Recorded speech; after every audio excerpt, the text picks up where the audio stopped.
Thank you. Good evening and welcome to the February 29th, 2024 meeting, which is in place of the adjourned February 13th meeting for the Zoning Board of Appeals, regular monthly meeting for the Village of Ossining.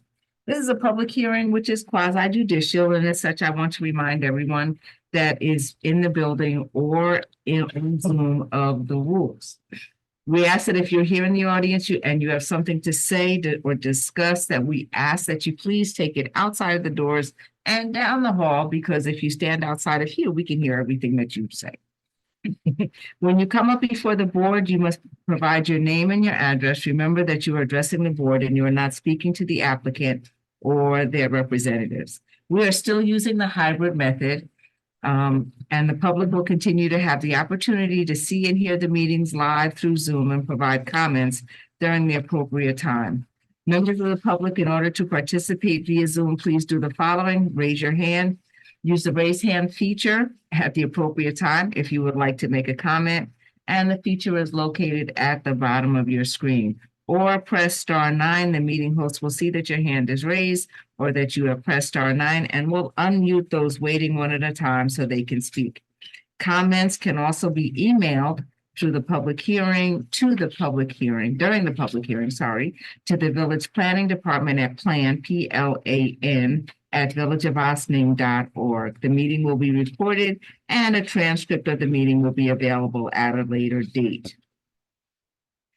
Just a couple of other ground rules in order to keep the meeting orderly and ensure that we get a clear recording. Please follow these rules. When you're giving access to speak, please state your name and address. If you're speaking during the public hearing, please limit your comments to the matter which is the subject of the hearing. If any speaker is inappropriate, they will be immediately cut off and access denied. To the board members, I will call on you one at a time to speak and avoid everyone speaking at once. And we will use roll call voting for purposes of board motions. And this is to ensure that the record is clear. So to begin, let us start with the roll call of those in attendance. And if our own assistant village manager would proceed with that. Happily, thank you, Chair. Brian Granoff. Here. Kyle Abarazik. Here. Michael Spall. Here. And Chair Cheatham. Here. Also with us tonight, again, is our assistant village manager, Maddie Zahach, building inspector, Joseph Agostinelli, board secretary, Jamie Kane is on Zoom, and Taryn Ramey, our assistant land use attorney. So let us start with our agenda. And the first thing on the agenda for tonight is approval of the minutes from the December 12th, 2023 meeting. You haven't been here in a minute, y'all. May I have a motion to approve the minutes from the last meeting? So moved, Kyle. Second, Brian.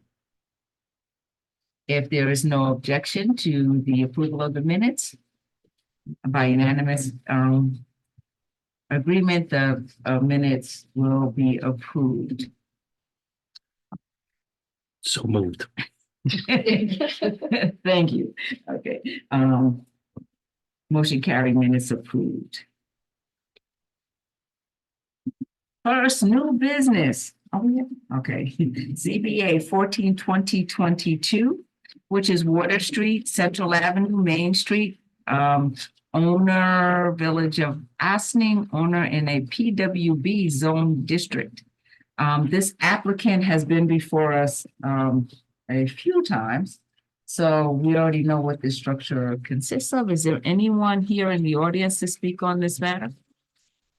Yeah, the hand up. There's somebody on Zoom.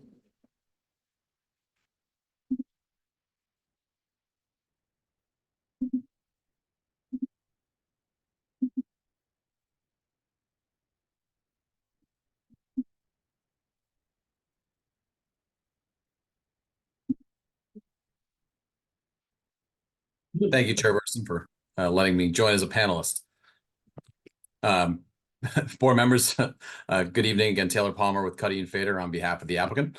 As the chairperson mentioned, we were a double casualty, I should say, of the weather.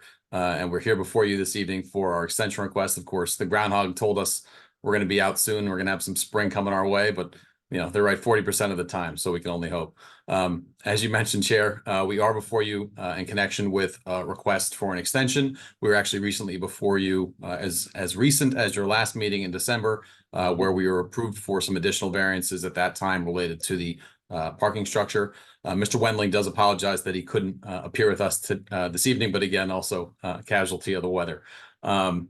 As mentioned, we are here for a 1-year extension of our original area variance requests. The resolution was dated February 7th of 2023. And they were approved at the ZBA's meeting on November 29th. We understand that the application request for extension is timely because of the February 7th date on the resolution. So we are seeking a 1-year extension. We're well underway in the coordination phase, and we've developed all of our final site plan and subdivision approvals. So the applicant is eager to continue with this, but we are requesting a 1-year extension of the ZBA's original approvals.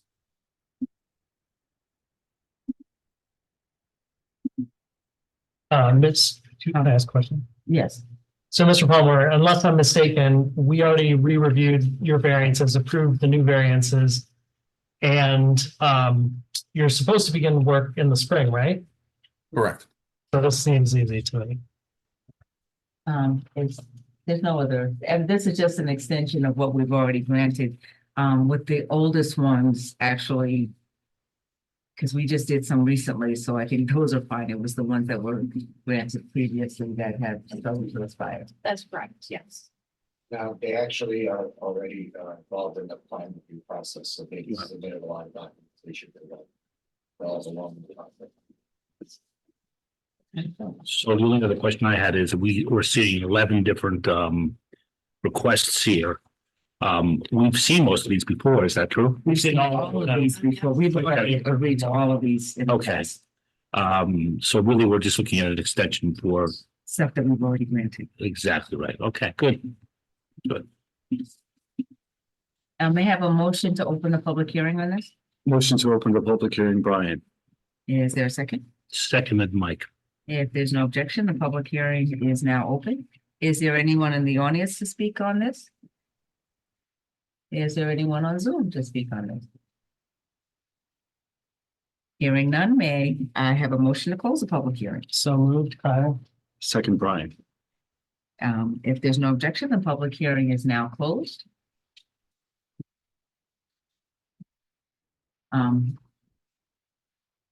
It's just an extension, so we just have to. You don't have to do the factors, so you should request a motion to. We have a motion to grant the extension to ZBA 14/20/22 for the extension of the following of the, I'm just gonna say, extension of the previously granted variances As set forth in the agenda. as set forth in the agenda. Okay, then. So moved, Kyle. Second, Brian. We have to roll call. Yep. Brian Granoff, Here, yes. Kyle Aberisic, Yes. Michael Spall, Yes. Chair Cheatham. Yes. Motion granted. Thank you very much and happy Leap Day. That's right.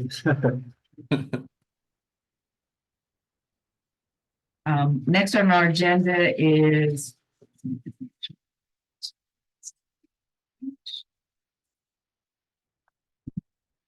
ZBA 26/2023. 6 Meadowbrook Drive, Teresa Fracassi is the owner.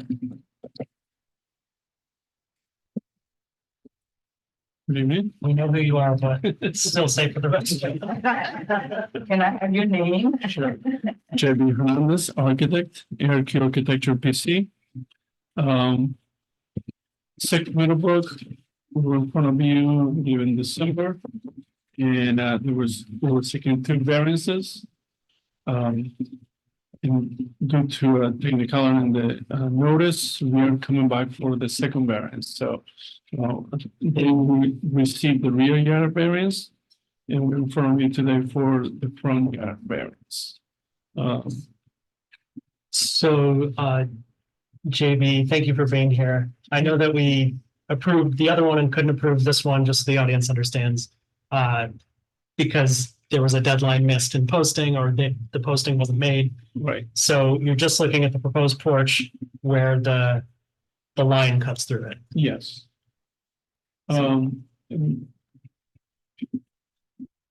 So we're just looking at the front yard setback, Right. That's So correct. if you look at, which Keep going up. is, the requirement is, oh, I'm One sorry. more. If you can zoom in, there you go, in front yard. You see that we're squaring off the front porch and due to the location of the property line. It will require a front yard variance. It doesn't aesthetically or environmentally doesn't I think it's an improvement. Existing house. Also, I don't think this is a substantial request.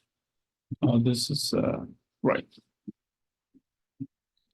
How many feet are you asking for, JP? Actually, no, sorry, it is 3 feet, 3 feet, 3.63. 3.6. Mhm. Yeah, Oh, I'm looking right, at- the front yard, yeah, I'm sorry. I was looking at the rear. I got that one already. 3.63. Okay, Yeah, 30 feet is required and they're proposing 26.37 feet. And really only on the corner that juts out. Yeah. Because the rest of it's not. Yeah. Which we see frequently because of the property tax. Are there any questions from the board? If there are no questions from the board, may I have a motion to open the public? Yeah, open up, because we closed it, right? We adjourned it, okay, to reopen the public hearing. Motion to open the public hearing, Brian. seconded, Mike. If there's no objections, the public hearing is now open. If there's anyone in the audience to speak on this. And is there anyone on Zoom to speak on this matter? If there's no one to speak on this matter, may I have a motion to close the public hearing? So moved, Kyle. Second, Brian. All in favor of closing the public hearing? Aye. Aye. Yeah. Oh, Rusty. I'll say, right? May I have a motion to, we have to Yes, go we do through the the factors factors. on this one. Yeah, that's for this one. I keep thinking we did it the last time. All right, so the first factor for the board to consider is whether an undesirable change would be produced in the character of the neighborhood or detriment to nearby properties. I'm going to say no, because in this same zoning district, we've done something similar, maybe on a little bit larger scale. They've taken a house which was in need of some TLC and made it into a beautiful new home. And so I think it's a good thing. A little positive, so that. Yeah. All right, the next factor is whether the benefit sought by the applicant can be achieved by a feasible alternative to the variance. I'm going to say yes on this, although I don't think it weighs too heavily. There's currently a staircase there, a small staircase, so they don't need to add the porch. But the impact is, well, we'll get onto that in the next one. Yes. Okay, Okay, so the third factor is whether the requested variance is substantial. 3.63 feet. Neither numerically or impact significant. And technically a little less than that because the existing conditions is 29.6. That's a little less than what already exists. Okay. The fourth factor is whether the variance would have an adverse impact on the physical or environmental conditions in the neighborhood. On the neighborhood, no. No. No. And I believe we were showing pictures of nearby properties. It's in keeping with those as well. Okay. And the final factor is whether the alleged difficulty was self-created. In this case, I'm going to say yes, but it's not determinative. Yes, it's not. Okay, having run through your factors, the board has to make its decision. Based on going through the factors, may have a motion to grant the request brought before us on ZBA 26/2023. So move, Brian. Seconded, Mike. Roll call. Brian Granoff, Yes. Kyle Aberezek, Yes. Michael Spall, Yes. and Chair Cheatham. Yes. Thank you. Motion has been granted. Please note that you cannot do anything until you get the signed paperwork. So if I hear that the building inspector says that you put one nail before you. Back in. I know we'll see you again, so. Do you want to like spin around? Next on our agenda is ZBA 01-2024, 19 Cambridge Road. So just, Okay. sorry, really quickly, just for some context for the board. So this application has been before the planning board for the past several months. And they referred it over to you for the requested variances. At the November meeting, the planning board did adopt a negative declaration of secret. So that's just some content. Yeah. The only other question I had is, maybe it's a legal one. NC2 district, is this considered to be a use variance because it's both residential and commercial? No, the NC2 district permits mixed use. Use. We don't know. Okay, The gotcha. other question is on the 5 factors, does a negative secret determination factor into environmental? Yes, it does. Okay. It's a negative declaration. That means that, yeah. Thank you. Yeah, no, thank you. We'll bring up the drawings. I can give you a little bit of background on this project. This is it's in the NC2 district, neighborhood. This project, we had a approval in 2019, site plan and ARB approval. As the time went by, the project didn't materialize. Then we have come back to the planning board for site plan, conditional use and ARB approval. Going through the process, this is how we determined that we're gonna require the variances that have brought us in front of your board. The existing building is approximately 3,500 square feet. There is a retail, there's the Lipton market, and there is right now a empty retail store adjacent to it. All our proposal is 5 units. It was original 6 units. We reduced it to 5. We use the same footprint, so we shouldn't go on up, and actually we're removing some of the storage area in the back of the building.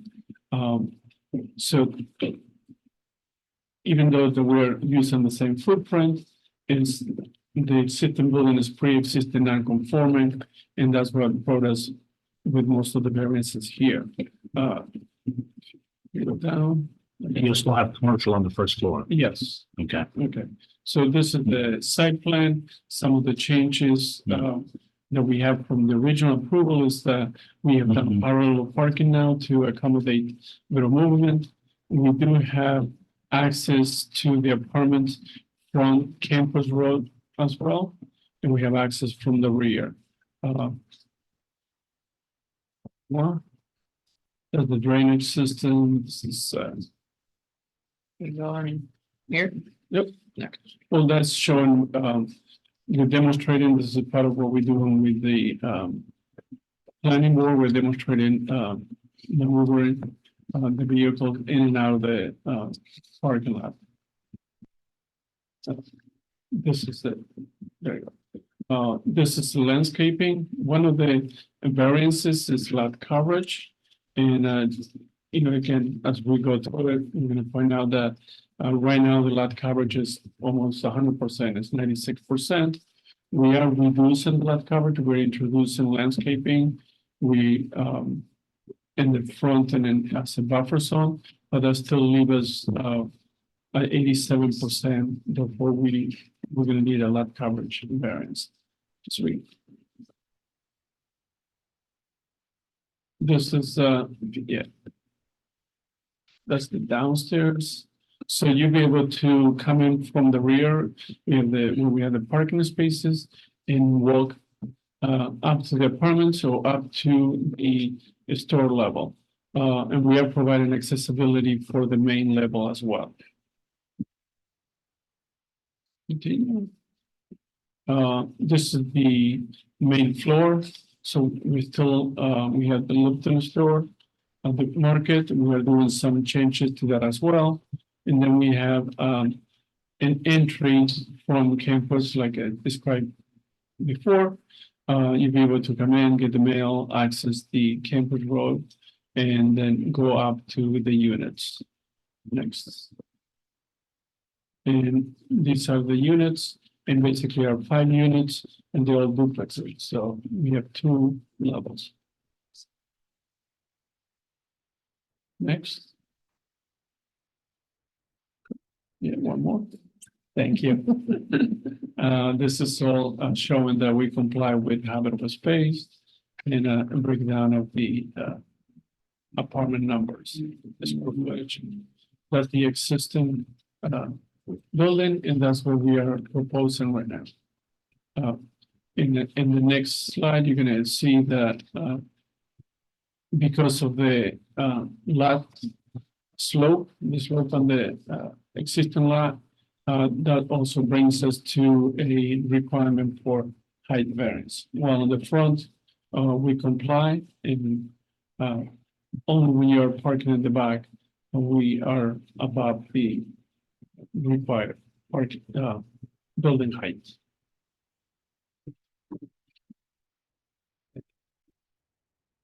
That's we did in this study for to make sure that we were not adding an additional storage by as in code with still 3 stories. So some of the when we go through the variance and we're required, we have the existing side yard. Again, where she's going up on the same building, this is an existing building. The building height where we're gonna ask a variance of 5 feet. The impervious coverage, which is, allows 80%, currently is 96%, and we're bringing down to 89%. There is a buffer zone required at the rear. Right now it's kind of run down. There is not much there. So we are creating a landscaping buffer at the rear. But it's still, we're shy of what is required. And then there is the variance for being 2 feet away from the property line with the parking area. Since we are sharing the parking lot with the adjacent neighbor, we won't be able to provide that.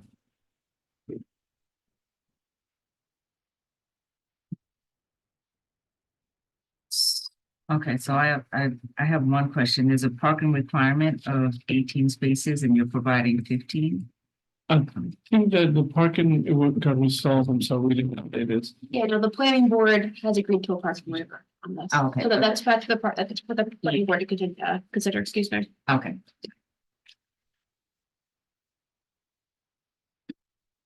So technically, we're just looking at the, Regulations. Did this have this wasn't the one with the fence on it previously. Oh, no, that wasn't. Yeah. Forget it. I scrolled too far. So a variance for the parking is off the table. Those are Planning board- variance yeah. application. Okay, would you set up something with the planning board? That's for the planning board to pick up. Okay. Okay. So before you, it's impervious surface coverage, maximum front yard setback, proposed building height, minimum 2-foot required setback of a driveway, minimum side yard setback abutting residential district, rear yard buffer abutting a residential district, and then the height.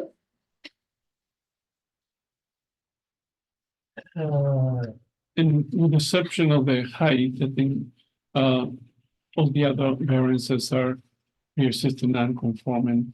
They either we are keeping or we are improving the condition.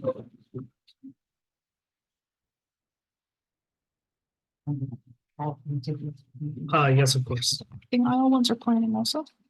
So Sorry. in looking at the 5 factors, there's 2 that jump out as kind of inarguable with a negative secret declaration. The 4th one, the negative or adverse impact on the environment or physical characteristics of the neighborhood, I don't see how many of us, unless somebody has a good argument, could vote that that's a plus. And although you can still get 3 out of 5. So the second one is the request substantial. Unfortunately, a lot of these requests are substantial numerically, and based on the planning board, their impact is also significant. So I think my personal questions, the decrease in the impervious surface coverage is great. Anytime you improve something that needs a variance, that's great. Parking's not on us anymore. That's been taken care of. For me, it's the height in the rear. I think that was addressed by us and the planning board as an issue. So what is the Well, need? we did address that with the plan board, and the biggest concern was when we work with the elevations is that where is the area that you see that has the most, which was the rear, which is adjacent to the parking, and then there's another adjacent to that, the driveway to the other building adjacent to us. So there is again, there's the landscaping buffer, and there is the fact that it's only from the rear that you see I said that additional 5 feet. So question for Joe or Karen, what is the NC2 district story limit without needing variance? Because this was That was a little question That was- about whether or not it was considered another story. And so Hernandez gave us analysis of the code say that it's 50%. You have to take the grade, average grade on that. I think you will actually reduce. I think That's So how many official stories after the survey is the rear? Well, the rear is considered based on the way our code reads it, and doesn't meet as an additional story, so it's 3. So it's 3. And 3 is allowable? Yes. Oh, okay, great. I think that was the biggest one. Right, maybe in the front of the building, it's 3 stories, right? In the Yes. back of the rear is 4, but the question was. It's if the it average was grade, considered so The average grade, so the story, it doesn't count as an additional story. But we do have a height variance. Yes. is that because of the roof? Well, the roof and. So As opposed to being flat, it's because it's. I think it's the roof is also, you see there's a lower portion, we can lower the building toward the rear. I think the intent of finding the average is that, in a case like this, where you have the front, the front and Campus Road being 3 stories, and given the slope of the topography of the lot, and we don't get penalized for non-existent topography. I don't have any more questions. Thanks. Okay.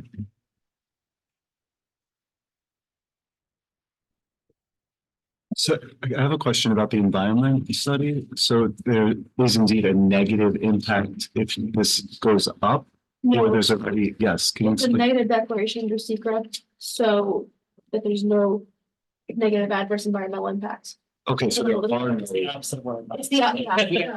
perfect, okay. All right, well, Great. It was good. Negative. That's what I- Thank you it's for. the only time negative is good. The adjacent property, what is it? It's overlooking a parking lot and the structure.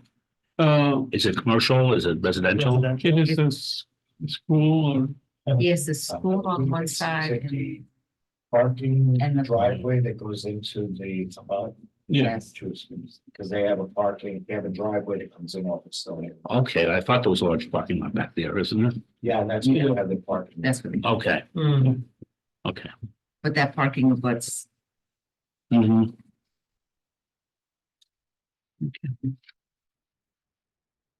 I have no other questions. No questions? No question. Okay, if there are no further questions. I'm good, may I have a motion to open the public hearing session? So many, Kyle. Becky Brian. If there's no objection, the public hearing is now open. Is there anyone in the audience to speak on this matter? Is there anyone on Zoom to speak on this matter? If if there's no one to speak on this matter, may I have a motion to close the public hearing? So moved, Brian. Second. If there's no objection, the public hearing is now closed. May we go through the factors? Certainly, so there's a handful of variances here, so I'll go through each of the factors, but during each factor, we're gonna talk about each variance separately, if that makes sense. So the first factor for the board to consider is whether an undesirable change will be produced to the character of the neighborhood or be a detriment to nearby properties. So let's take impervious surface coverage first. I'm gonna say no, which is a good thing, because they're decreasing from the current 96% to 89% impervious. So it's an improvement. Okay, Because it's deep, if it were increasing, I think they're trying by adding in some surfaces that would help with those issues, to help decrease it. I think that's good. okay. So then the next one would be the maximum front yard setback in the NC2 district. This would be, To my knowledge, isn't it the same as the one before? yes, this is caused by the extension of the nonconformity. So the requirement is 15, the existing condition is 5.19, and the proposed is 5.19. Right, so there really is no change. There's no It is the same as it is currently existing. Unless ice falls off that roof on the sidewalk, then you gotta. But I'm sure they'll take care of it. I'm sure they will. Okay, next we'll take building height. Answered my questions from last time. It's 3 instead of 4 stories, so. And also I think the variance is only 5.2 overall. So it was, after going through all the questions of stories versus height versus, I think at the end of the day, it's very minimal as to what we're looking at in terms of difference. So you're saying there's a minimal visual impact. You find- Very minimal visual. Okay, the next is the minimum 2-foot required setback of a driveway.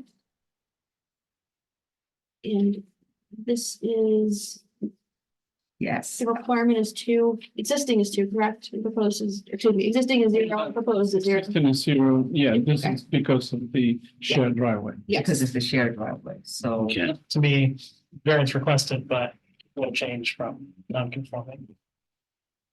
And because the driveway is shared, there's really no impact on the neighbors. Yeah, there's no wall there. It's just an open driveway. Okay. The next one is the minimum side yard setback abutting residential district. No, in terms of undesirable change to the character of the neighborhood, the proposed landscaping and the look of the building are an upgrade from what's there right now.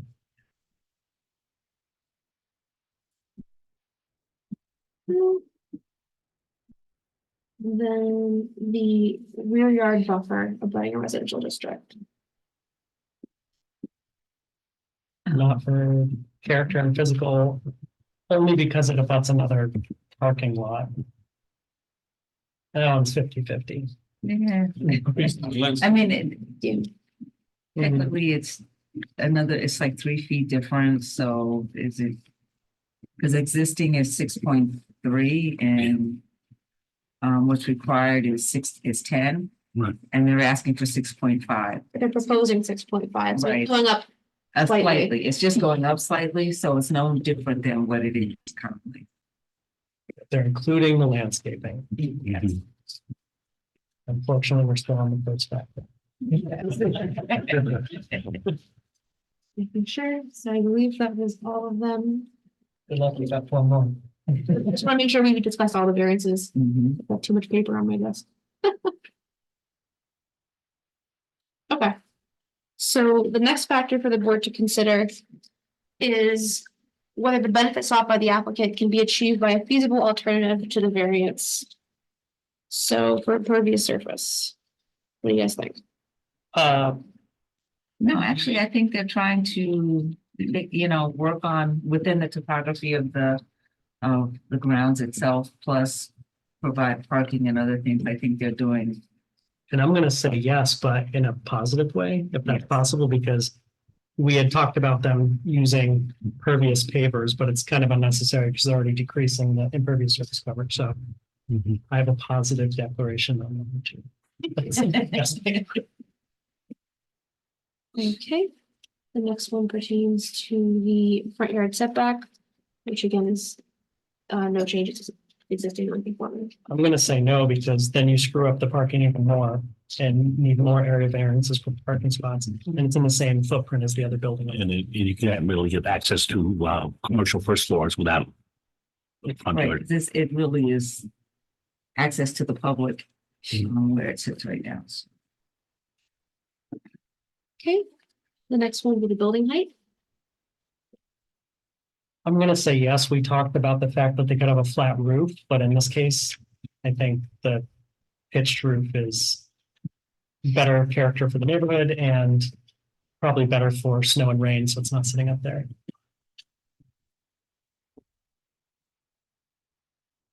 Okay. Don't let me do all the talking. Good points. The driveway setback, which is also existing non-conforming. Yeah, it is, there's no change in that, and I don't think there's anything that you can do. with- Flying cars, we're not there yet. Drone. Okay, the minimum side yard setback. And for a reminder, it's where the benefit sought can be achieved by a feasible alternative. No, Request because then they variance. need more parking variances. So you have to remove parking to make that happen. And technically, the existing is 1.29. They're asking for no change. There's like, you know, it should be 10 feet, but it's already not conforming. Mhm. So they're not changing the footprint.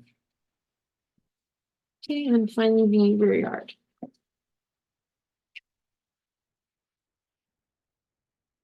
No. Again, without, you would have to have more variances for parking because they're already crammed in there and need a variance. All right, so the third factor is whether the requested variances are substantial. So impervious surface coverage. I'm gonna say it's numerically because it's 9% over the 80, but it's an improvement from what it is right now. So the impacts aren't necessarily substantial. They're not substantial, but they're also reducing the current impact. The front yard setback. That's really no change, so there's really no impact. So I think it's substantial, but I don't think it's a determinative factor. So we need to kind of maintain the status quo. Yeah. Okay, height.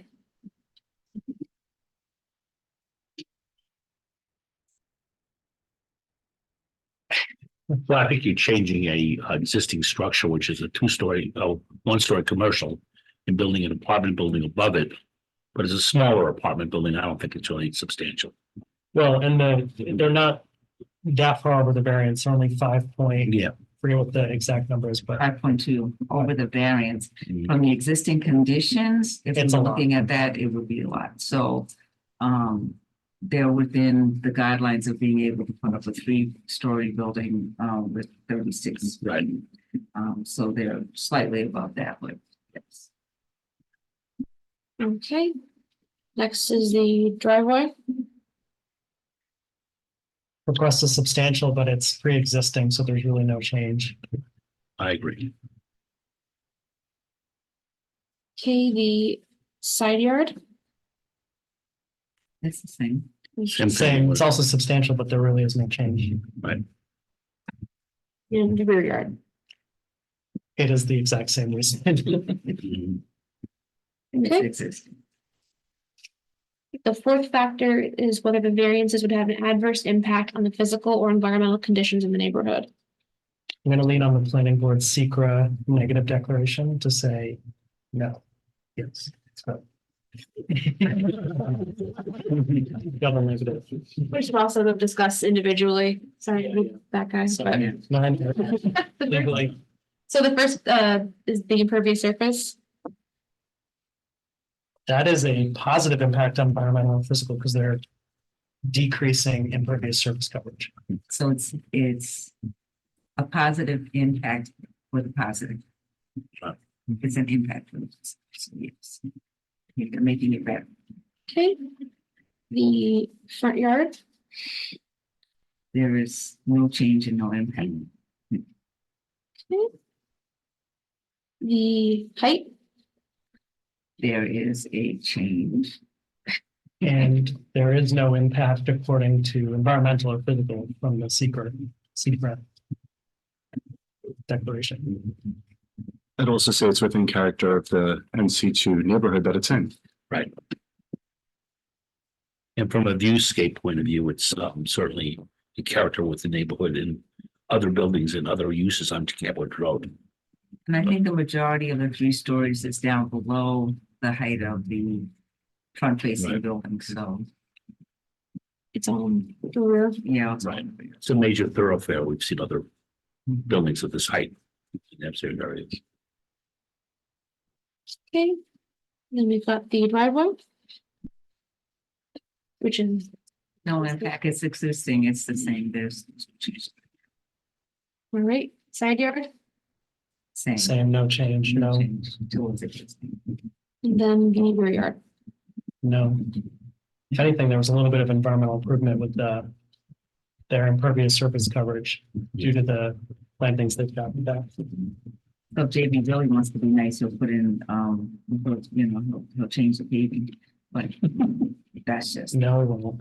That would just be like over the top. We'll take that into consideration. Okay, thank you, see? See how much better it is to have an area than a use variance? Yes. We're almost there. So the final factor for the board to consider is whether the alleged difficulty was self-created. No.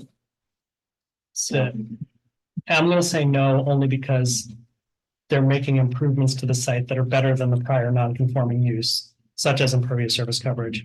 But it's a small lot compared, I mean, all of those lots are restricted for commercial infrastructure. And I have to, I would agree with that. And I also have to say that they're taking a space that is used but underused and increasing the usage by putting in by adding to it for apartments or residential use as well.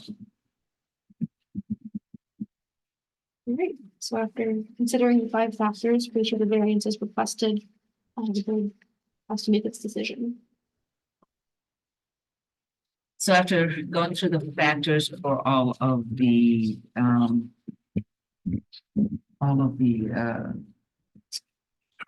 requested variances for ZBA 01/2024, it was determined that we would have we are in agreement that this should go forward and have a motion. To grant the variances, so moved, Kyle. Second, Brian. You should list out the variances that you're. I knew you were gonna say that. Sorry. Why? I knew she was gonna. But I knew she was gonna say that. Good luck. Now she's gonna make me have to go through it. Let's see if I took it. Okay, so the variances that would be agreed upon are for the maximum front yard setback. I don't have a number for that. Just name off the Okay, variances from the. So the maximum front yard setback, the minimum side yard setback, the minimum rear yard setback. The maximum building height. The maximum impervious coverage In the driveway. and the buffer for the rear yards. And the parking aisles setback. That's all of them, right? The driveway, yeah. Driveways, okay. All right, now I you think can. I got them. Yep. And if I miss one, we're gonna add that in at the end and say yes to it. Is it very motion to second it? Do you have to do that again? Yes. For posterity. Okay, may I have a motion to accept all of that? Motion to grant the variance as set out or as explained, so moved. Second, Brian. Roll call, Brian Granoff, Yes. Kyle Abarizik, Yes. Michael Spall, Yes. and Chair Cheatham. Yes. All right. Motion granted? Free paperwork. Yeah. And again, if you start without the paperwork, you may call bring you back here. And Joe and the police. Are you here for the next one too? Yes. You know what? This means do that. I suggest, Would you like to have a seat? Okay. This is an interesting one. 02/2024 Briarcliff Drive South, Briarcliff Woods condominium. Evening, board. Thanks for seeing us this evening, and I didn't want to invite them to change the amendments. We were before we. sorry, could you state your name and address, I'm please? sorry, John Anson, Vice President of the Board at Briarcliff Woods. My address is 3 Briarcliff Drive South. Thank you, sir. And when we were here last time, we discussed the fence, but I thought this might be helpful for the board because we never actually discussed what the fence will be replacing. I think it might be, if you look fast. Yes, Jason. Yeah. Is that something that we have in the, I do have pictures there, but. This is plumbing, right? yeah, that's the fence. So we already have this one. Yes. I I think think we do have the neighborhood pictures, so. there. As John mentioned, we've been in front of the planning board with, Yeah. we're in front of the planning board that we came to terms with there was an interpretation of whether it's a front yard or not. We felt that this was the side yard because of all the roads that make the project woods, and also that road goes, both sides of the road is the same property. It's one lot divided by the road. And now that we established that legally this is the front yard, that brought us here for a front yard variance. So the fence would be surrounding Ogden Road on both sides? And the other side that is the fence already. There's a fence already? Is this the fence you're talking about? That's where the fence will be going. Those are the existing dead hedges which run along the property. Back to Google Maps, I think that was helpful, Oh, last time, yes. right? Yeah. Okay. Yeah. So Talk amongst yourselves. that's the edge of the What I'm picturing, I guess, in my mind is, that I'm asking is this fence, as I go down that road, which is a fairly long downhill stretch, is this fence that I'm seeing, the solid fence, going to be on both sides of the road? No, No. Okay, that's what I want to know. So the existing wrought iron is staying. Okay. yes. So- Well, that's not, That's that's not in that area. That's on the side, correct? Right, so that, but It's, you're talking it's about is, part of the same. The wrought iron is surrounding the pool, which is set back quite a bit from the road. Okay. so I think it's this picture that they're looking to put. Yeah, so that fence doesn't really matter for this discussion. because that's Right. on the property. That's right. That's not the fence. Yeah. This is the development on the other side of the street, Right. right? Same, part of the same development, but we are replacing those hedges with the fence. Okay. And that will give protection to privacy to the pool. It's also due to snow accumulation, it's hard to maintain, as you can tell. Those shrubs are, and they need to be replaced. Mhm. And with the fence that is being proposed, Mhm. and some flower planted in front, we feel this is a much better look, and it will be environmentally safer for everybody, especially having the side yard, what we call the side yard, where people, kids play and that landscape area. And that's what we're trying to do. So it's about 700 linear feet along the side. It's about 12 feet away from the curb. Oh, it doesn't look like 12. Oh, you're gonna put it back further? Yes, 12 feet. It's gonna be 12 feet from the, yeah. And as you're gonna see in the pictures, yeah. Where am I going? You can go with let's go with that.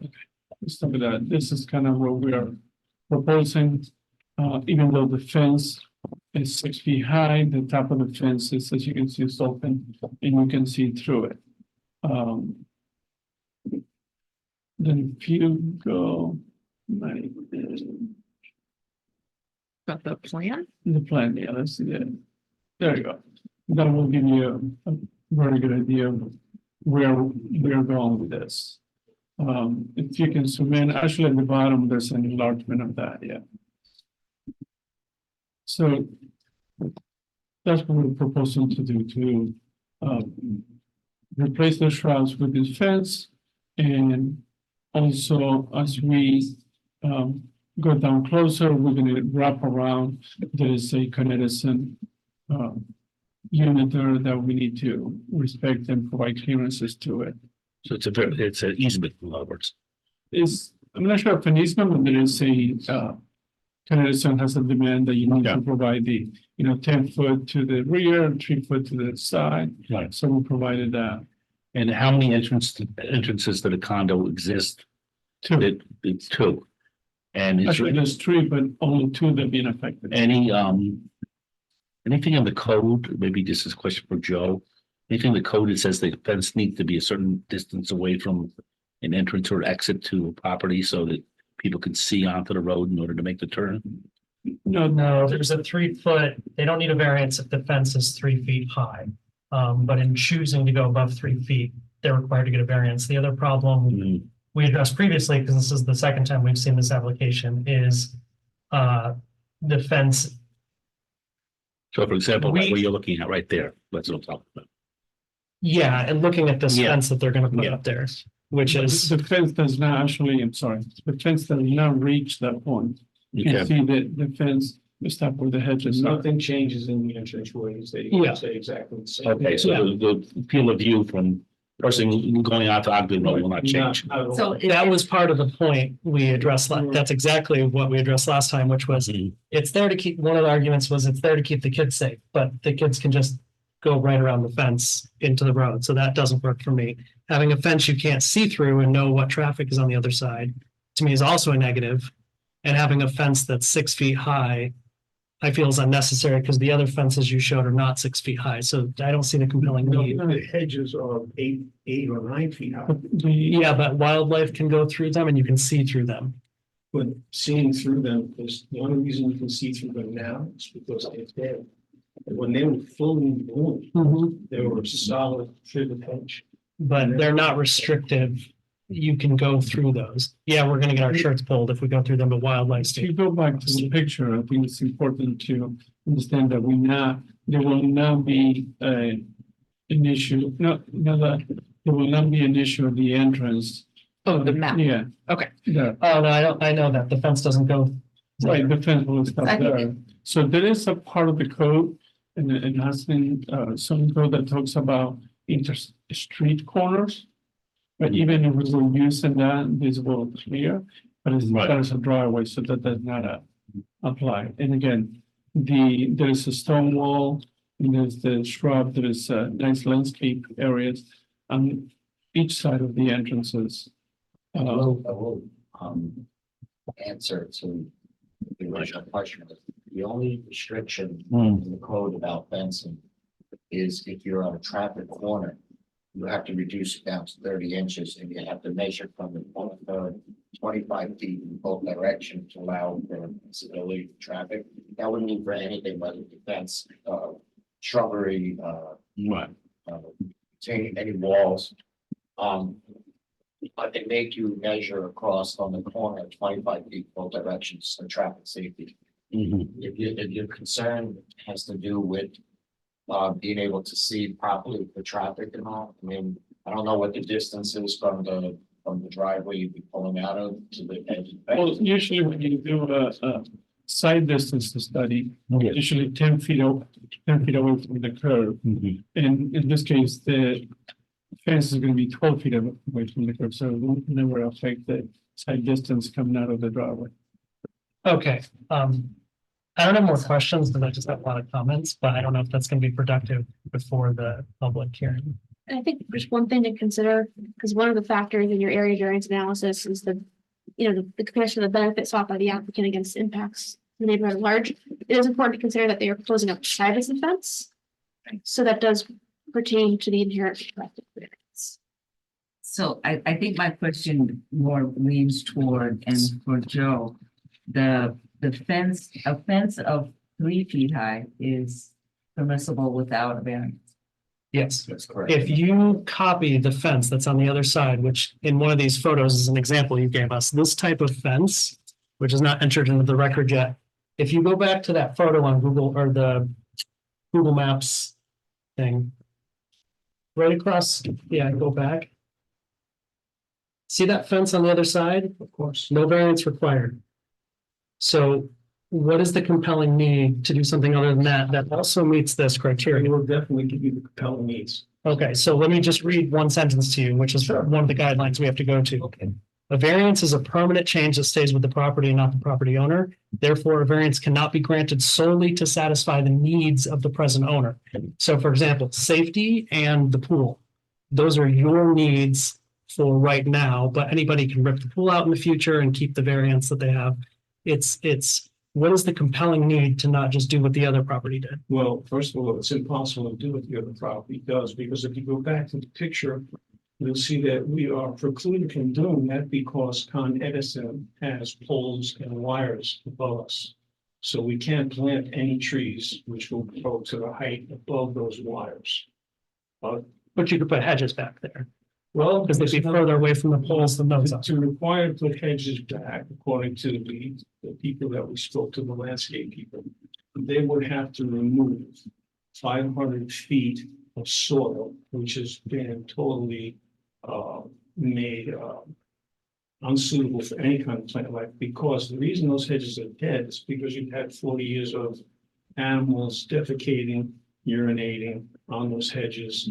So that soil would have to be removed to about 2. I know, I'm sorry, pardon me for being, I don't know a better way to put it. No, But to remove that soil down to a depth of 2 feet, 4 feet, 3 or 4 feet wide would be a huge expense. Then it would have to be, of course, carted away and disposed of, replanted with fresh soil.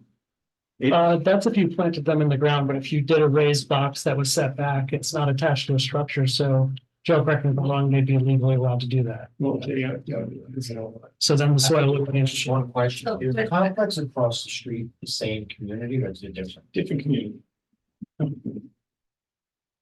so I guess my question again goes back to the fact that you're legally, you can put in a fence, but the fence can only be 3 feet high. So you're asking for, I'm just asking, so you're asking for a fence that's twice that height. And then my question is, what would be the reason for a fence that high? Okay. That is also creates privacy where you can't see through. Chairman, I ask you this question because I'm a little confused about this myself. We were given a reason that the fence could not be higher than 3 feet, is so that the police and the fire department, EMS, were not precluded from seeing the entranceways of any buildings, couldn't hide the entranceways. I will point out to the board that our address is not Ogden Road, it's Briarcliff Drive. And in the 25 years that I've lived there, there has never, not one time, many times ambulances have come there, police have come there. Not one time has any one of those civil services been unable to see the entrances to our buildings. They are all completely open to our Briarcliff Drive. And so the 3-foot fence does not preclude anything. I mean, 6-foot fence does not preclude any kind of sightlines for. But and I'm gonna say, I'm gonna go back to the building inspector. I think the 3-foot fence rule does not matter where on your property it is. It's 3 foot in the front yard. So if you're facing two Two public streets, streets, it's that both would be sides. both front yards. That's 2 front yards, that is correct. Going back to when you were saying across the street, if you look at the picture, you have a railing and then they have a physical barrier, which is only just landscaping. In their case, they're not able to do that. You are just a different version. You can't, I guess for cost reasons, take away 500 feet of soil and all that stuff. I'm saying that if you put that fence there and then you still want to, here you're able to capture the privacy. Not with the fence, but with the landscape buffer. That doesn't happen in the other side because it is, even though we call it a corner or front yard, whatever, it's still a street and being used as a side yard. So when we get to the 5 factors, because my personal opinions don't matter, none of ours do. It's not about that. It's about the village, any municipality in the state creates their codes and we go by New York State law. And our job is not to overrule the code whenever we see fit. It's the fair and balanced. And when we go through each of the 5 factors, which we're legally required to do, and we try to answer them, when you get to things like, is the request substantial? It's 200%. So it's numerically an impact significant when you're changing it. The disability.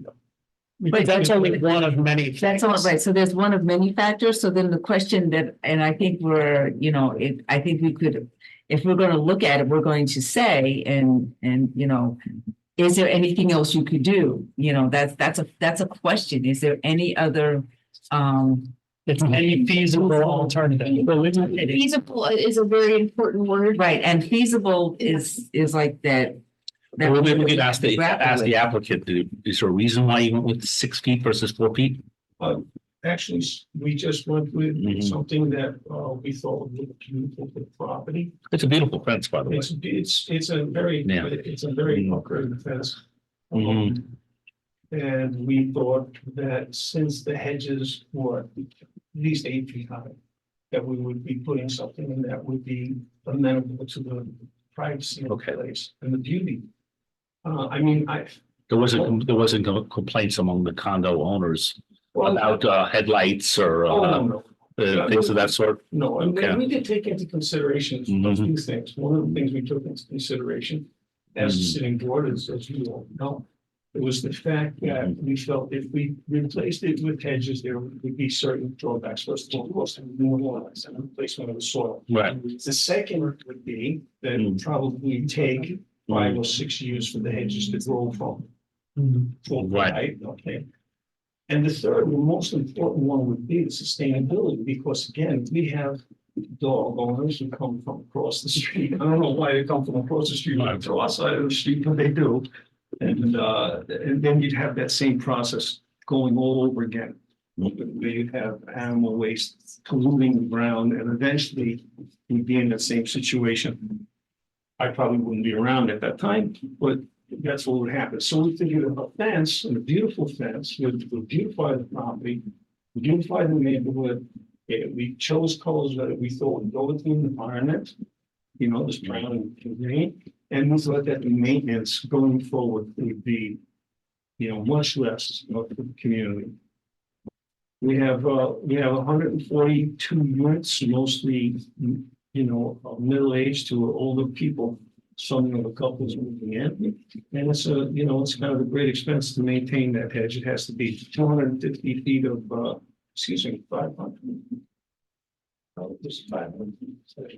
490 feet of hedges that have to be trimmed every year and maintained. So that was our basic decision to put in. The snow plowing, John, with salt. That's true too. I forgot that.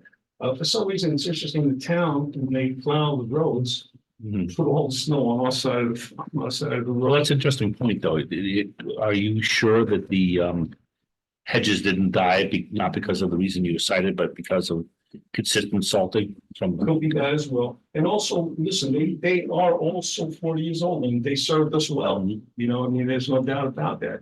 But going forward, if we had the opportunity to plant trees like that, beautiful trees grow like that, we would have been able to, but because of the restrictions of the wires above the head, from Con Ed, and so we felt this would be the best opportunity for us to improve the property and the area and the safety and security of our community.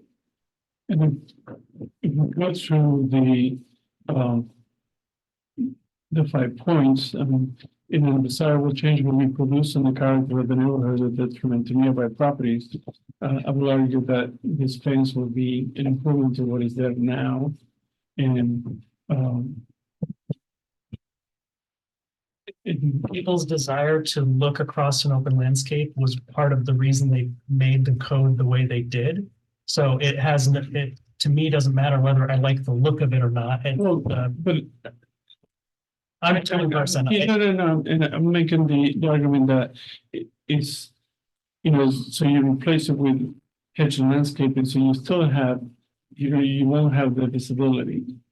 And again, and you're taking away I know that it's not in the account, but this is one house, it's a, 142 units community.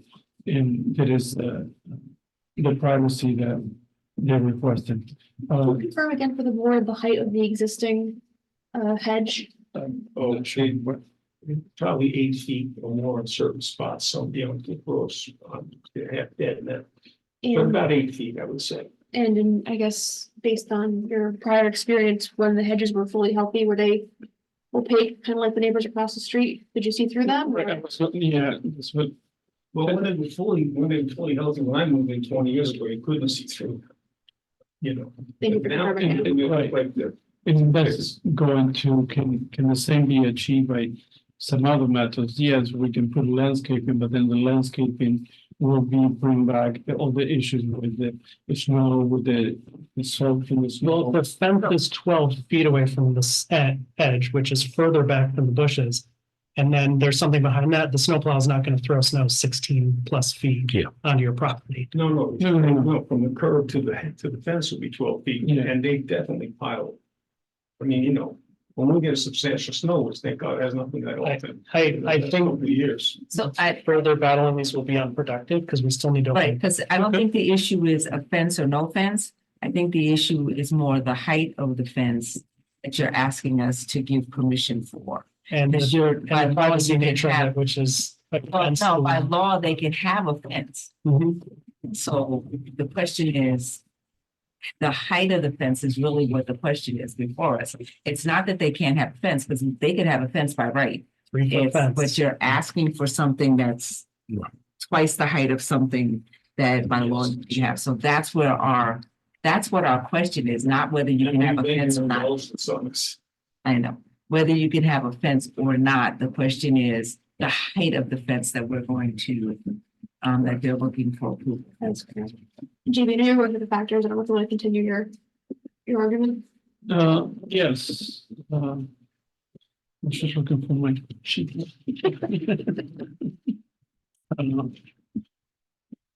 So again, it is substantial because we're asking for 3 feet.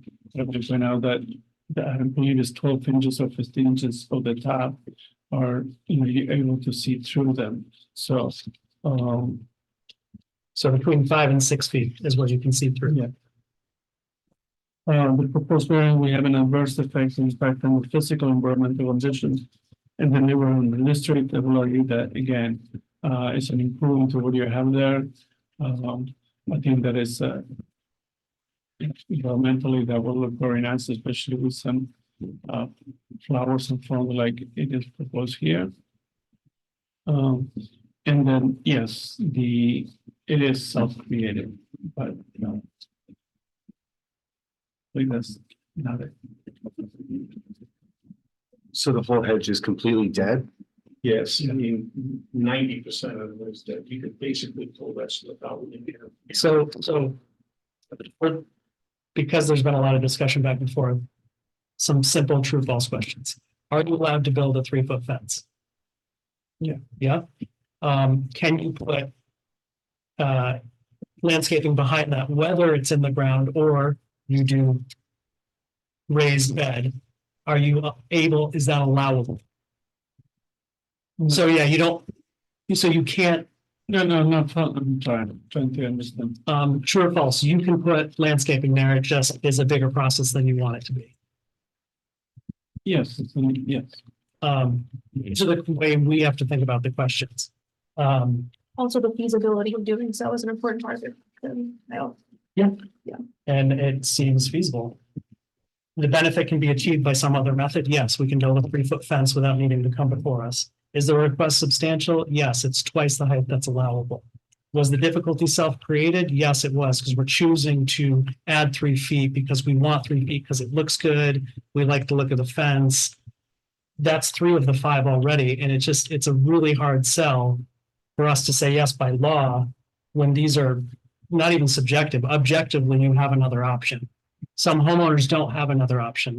Their porch abuts to the sidewalk. They have no choice but to replace it for safety reasons. So I have this question because I have a zoning worksheet that it says nothing. It just says new fence. Is there something different? No, I believe that was because we're just asking for, I know, but they're asking for a variance, right? It doesn't fit one of those, right? All the boxes pertain to fence height. So in the covering letter, it says that the fence is 6 feet in height.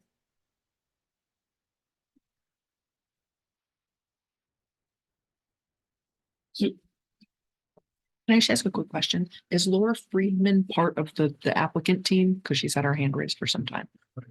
Okay, all right. So when we open the public hearing, I just wanted to make sure. Thank you. My question, I guess, is, Joe, if we make the interpretation or try to change those into, regroup and look at this is side yard, not a front yard, it's still, you're saying you will look at it as 2 front yards. If any property, and I'm gonna stand, I'm going, because I've heard this enough from Joe. If any property is on a corner, okay, which this technically is both on Ogden and on Wood Drive. north, south, east, west, okay, that really is 2 front facing yards. So it's a side yard and a front yard to you, because you look at Briarcliff Drive as your front yard. I mean, my next door neighbor, right, so my next door neighbor, the front of her house is actually on Spring Street, but the side of her house is on Broad Avenue, but those are 2 front yards to her, because technically they're on 2 major. You have 2 front yards as well, Okay, so, because you're on the corner. right, anything in between only has 1 front yard, because all of their side yards are between houses, so you actually have 2 front yards, so you have to look at both of them as a front yard. There's no such thing as a front yard and a side yard when you're sitting on the corner like that, or you're abutting 2 major streets. Am I correct in saying that, Joyce? Yes, that's good.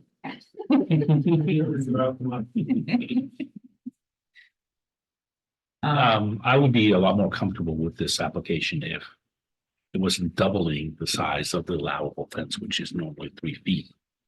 And this is a pretty substantial fence with 6 feet.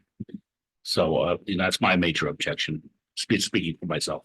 I think, and I don't know if it's a major objection, I just think that I would like to be able to see if it is even feasible, like if there was a way to bring that look or that talk or that discussion.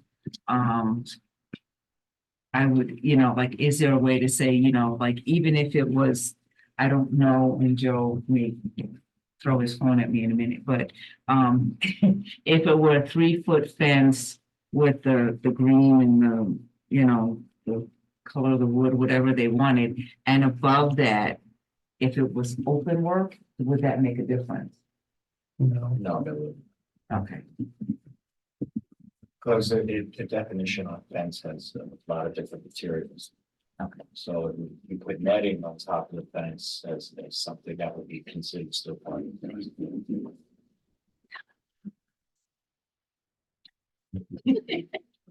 So, just to give you an idea about what the discussion about front yard.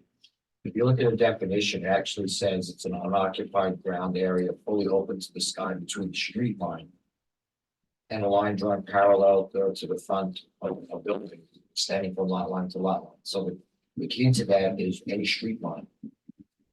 So as long as your property is facing any street line, that area from that street line to the upper side of your buildings is the front yard.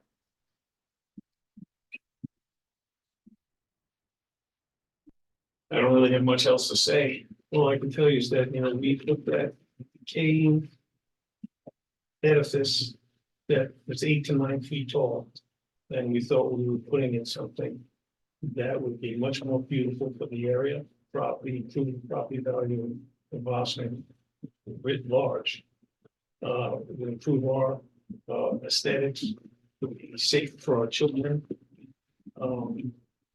Would definitely deaden the sound road noise with people speeding up Ogden Road in the morning. It seemed to touch all the positive notes that we as a board are bound to address in trying to do the best for our 142 unit owners. Unfortunately, we cannot vote on aesthetics. We No, I cannot, understand that. it's just, my personal preferences don't matter. By the book, you have a completely feasible alternative. I don't see the argument for not just putting up a 3-foot fence. Because if it's for kids' safety, what kids, It's not only for kids' safety, that's just one component. Yeah. I mean, you're talking about a pool which is accessible to public view, which was hidden for 40 years. Now people drive by. but you also have an alternative there. Yes, you don't want to replace the strip of damaged grass in front of that, but you can go closer to the pool. It looks like there's a wide berth between the road and the concrete edge of that pool. So would you have to sacrifice a little of the open yard you have there? Yes, but you legally can do it and you don't need a variance for it. No, it's the same. I'm just saying, I don't think that a 3-foot fence is going to provide any type of privacy. It was the 3-foot fence and the landscaping. It won't be as close to the road because of the power lines, as you stated, as the other property You're across the saying street. put something behind it. But we had somebody in here talking about a pool and how close it was to somebody's property, and literally they didn't need to be here. They just moved their pool 5 feet in their yard. So what I think the board is trying to articulate to you is they'd like to see that you considered in good faith some alternatives. We did. We spoke to legitimate landscaping people. This But unfortunately. there's nothing in the public record that shows the alternatives you considered. So no one can come here and say things or give us photos. They're not in the public record. So the public hasn't had a chance to consider them, which we're legally obliged to do. And then we look at everything that's in the public record and we make a determination. So I believe we adjourned the public hearing on this the last time.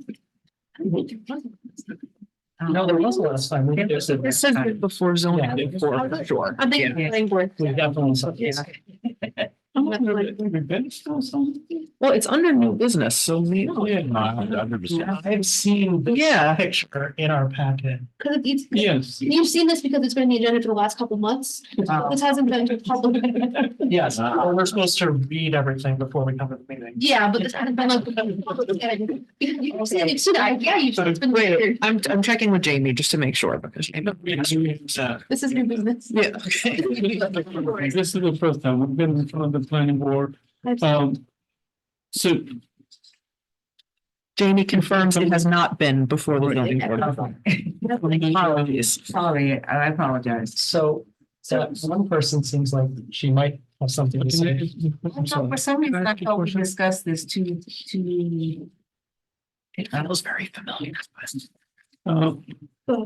yeah, in this case, if it seems, if I'm understanding the board sentiment here, that you would like us for us to regroup with my client and see if we can, if there's an alternative. One person does, but yeah. Okay, You're, but also you have sports, so you will have to have a, right? you do have a point. We do have a Yeah, problem. you have to have 4 out of 4, or you can say. We just need 3 out of 5. I just want to say, I would love to consider my personal feelings. I do agree with Kyle and with the alternatives. Like you could definitely put a 3-foot fence with plants behind it to give the, like. Well, I think that rather than give you ideas, I think we're really looking to see if there's any alternatives that you could come up with that doesn't require a fence that's double the required, allowable fence height. With a So- caution that is not a silver bullet. You've been before us every month. you're Well, before. I mean, technically, and I'm gonna say it this way, if you put up a 3-foot fence, you don't even have to be before us. Right. So that's the question is, if you're coming before us, then give us a reason why that you want us to go forward with something that is outside of something that you're allowed A to. legally valid reason, which I have not heard yet. So we can't just make things up based on our preferences. And suggest. How you think something looks never matters, unfortunately. No, awesome. But it's hard to qualify things like privacy and security though.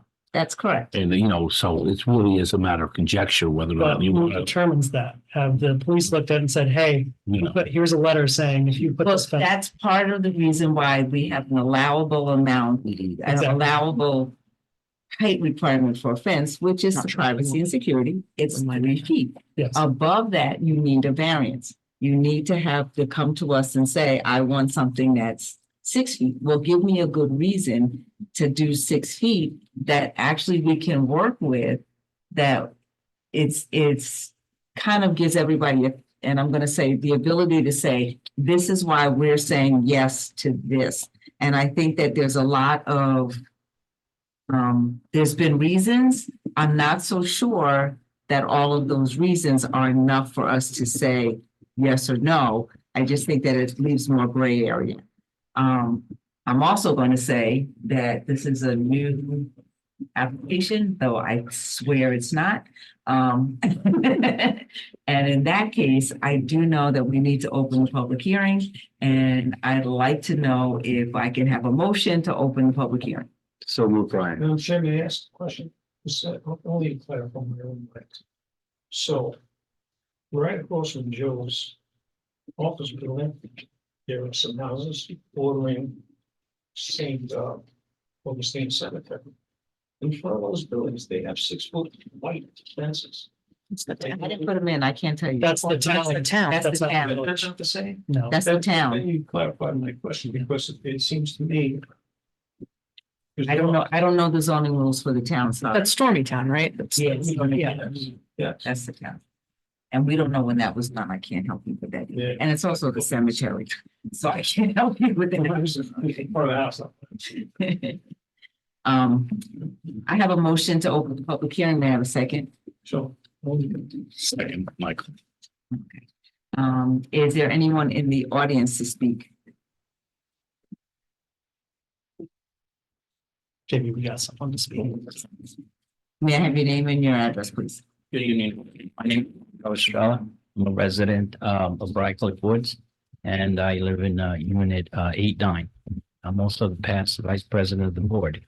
And listening to everything you're saying, I think this whole situation was ill-conceived, because before what everything that was decided when I was on the board was we were going to do like for like change, mimicking the fence and the bushes across the street, mainly because we wanted to keep the neighborhood the same. There's a few people that I know of that didn't even know about the fence going up, and they highly objected, because the beauty of going down Ogden Street is the beautiful pool and the lighting that's there. If you put up a 6-foot fence, you're actually isolating us from the beauty of the property. As far as safety, I think it's safer to have bushes that you can go through and see through than a solid fence. As far as the cost, we have done when I was on the board, study, and it would be cheaper to do the 3-foot fence and the bushes than it would be to undertake this project. And lastly, the reason why the bushes are dead is because we haven't maintained them. And if we do put new bushes up, part of the contract of the landscaping includes the maintenance of the bushes. So obviously the cost would not be higher. It would be the same, because we're already paying for that. So I'd like to thank you for your time, and hopefully we can make a right decision here. Thank you. Estrella, would you mind signing in just before you step away? Thank you. And just to clarify, you're at the property and you're a member of the same board at one point. Is there anyone else in the audience who's here to speak on this property? Anybody else? Yeah. We do have someone I on do Zoom. know we have someone on Zoom. Yeah, here, use this. Laura Friedman. I have brought you over to speak. If you can unmute and turn on your camera, if you would. Let's hope there's. Camera. Camera. Okay. Will you forgive me for not turning, I don't know how to turn it on. But you can hear me, yes? Yes. Yes, we we hear you. Thank you. Thank you. I have lived in Briarcliff Woods happily with my husband here for nearly 30 years. And I can tell you that we have always been very happy with the landscaping. I second everything that Marco just said. The reason that the bushes look as awful as they do now is that they have not been maintained over the past couple of years. They haven't been properly maintained. And as far as I know, someone who was on the board and is no longer on the board, but who I believe was a landscaping contractor, did investigate a less expensive but still attractive option, which would have been replacing like for like, replacing these dead looking bushes with beautiful new ones, and there would still be money left over to maintain them. I just want to say that when you asked if any of the unit owners had complained about this 6-foot fence, and you were told no, that's really not the case, because I'm one of several people that I know of who were absolutely dumbfounded that this decision was made without our being given an opportunity to review it or approve it as unit owners who paid to live here and love this place. So that's really all I wanted to say. Oh, one more technical thing. I'm not sure if the planning board members are aware that Briarcliff Woods South is not, or rather Briarcliff Drive South is not an actual street. It's really just a street sign, and it really is our parking lot. So I don't know if that makes a difference to you, but I just wanted to point So it's that not out. community, it's a private driveway. Yes.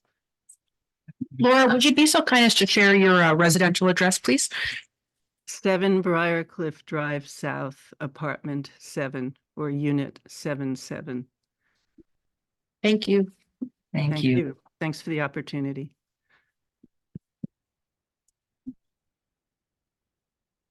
Is there anyone else on Zoom that would like to speak to this application? I'll say something.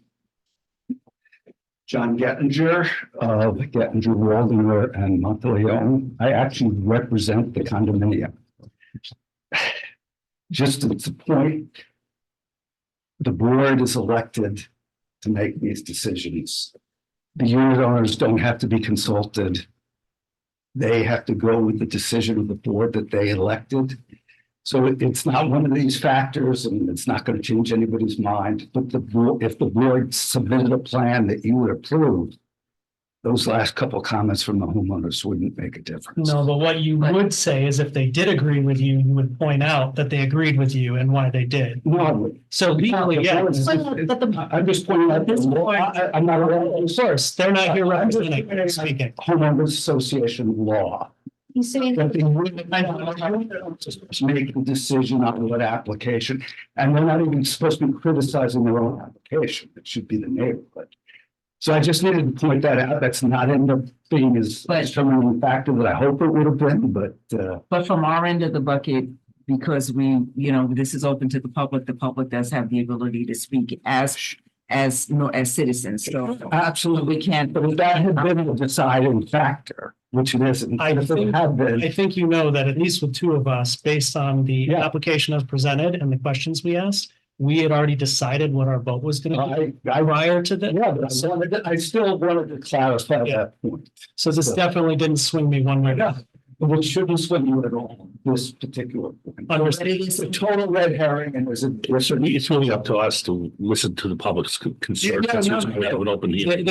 They're twice represented. They are members of the community and they have to support your decision, but as private citizens, they can have a separate opinion. That's right. They have the right to have their opinion. Absolutely, but not on the decision to make what the application was. If you want to grant the application, you shouldn't consider it. Right. And that's why we're still considering the application, because you put it in legally, not you, but the Right. applicant put it in through a legal mechanism. But we do have to hear their concerns as private citizens. Okay. And the other thing that wasn't said, we have a landscape hedge, a privacy hedge. And we're placing it with a privacy fence. That's, The whole goal is to have privacy. that's a false comparison, but yes. Yes, we did. Landscaping, we're No, that really was- allowed to put up that a window was- over 3 that feet was versus a said. physical structure. Very different things.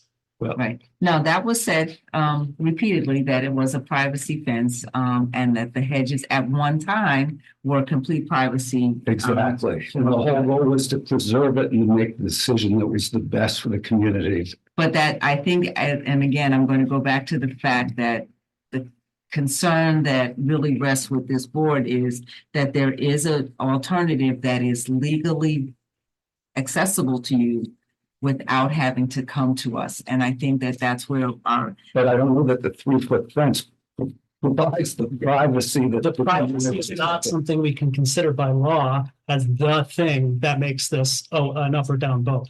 so That we the, can't the do. question, and I'm gonna go back to where I'm gonna slide back to what, what we've been kind of Probably still a grappling public with. hearing, by the way, too. Yes. Just to remember. Say that You're again. still in the middle of the public hearing as well, just to I know. remember. Yep. So I think the question that we all have and where we stand, both with those who have voiced their opinions, those who have come before us who are both the architect and the owners and the legal team, is what, as a zoning board, what are the alternatives, if any? What we'd like to know from this group, and I think this is where I would like to be able to ask if we could adjourn. We need to vote on that, though, and I will not vote for that. So I think we're in a different contested position than we've been before. I think this is the first time this applicant has been before this board. And I And if think we that's an have, applicant request, I think that should be Yes. considered in good As faith. long as they know that by providing an alternative, that doesn't guarantee that everything is great. right, well, I mean, but we've offered, I mean, I think in looking at this board and what we've done before, we haven't asked people to go back, think about it, come back and come with something that Yeah. that it may be a little bit more workable. I'm not saying yes or no, but I'd like to be able to This is very entertain. comparable to signage issues we've had in the past, where the sign was not the proper size and they had to reduce the size of the sign. Well, it's at a single location. It's Well, 700 linear feet. Well, this is also a physical location too, so. Right, so I think Yeah. and I'm going to be fair to everyone sitting not only here, but here and there. Mhm. That I think the viable thing to do is ask if, just as if we were talking about the property going on South Highland Avenue that sells something to eat. That if you could go back to the drawing board and come, if there's anything else, if you come back and say no, then we'll have to vote on what's before us. If you come back and say that there's some alternatives Mhm. that may not be, twice the height of something that's allowable, then we have something to look at. I think that we're just asking to give us some choices, I agree with Matt. okay? I do have a question based on that, so. Yeah. Council. Mhm. If the applicant was to come back and say, well, we want to propose, say, a 5-foot fence, it would be, in my opinion, another application, because it's not been noticed. People in the public of the change to a 5-foot fence or a 4-foot fence. So if the proposal was to come back as an alternative of a different height fence, I would think they'd have to be noticed. Let me take a look and see, this is notice. Mr. Gettinger. Yes, If I'm wrong. it is noticed as a 6-foot 6-foot privacy fence, so if they do amend the application to propose a lower fence, then would have to be noticed. Or you don't need to come back because you legally can put in a 3-foot fence and do different landscaping than you have now. I only asked that question because I want the applicant to be aware that's what they're proposing. But I would leave that up to the applicant to make those It will choices be- and to make any changes they choose. Numbers, but there's the different, it's not a new application. No. No, it's not a new application, it's just renoticing with the changes. that you may or may not propose. And so you're listed as continuing business for the March agenda already went out, but because of the renoticing, I don't think you'd be able to do that in time, so it would be the April 9th. meeting, Okay. the next meeting. You're right, yeah. Yeah, April 19th. So the public hearing is open. I'd like a motion to adjourn the public hearing. So moved, Kyle. Second, Brian. If there's no objection, the public hearing is adjourned. I would like to adjourn this application to the April 9th agenda with it open to hearing from the applicant again, if there are anything that they would like to bring before the board.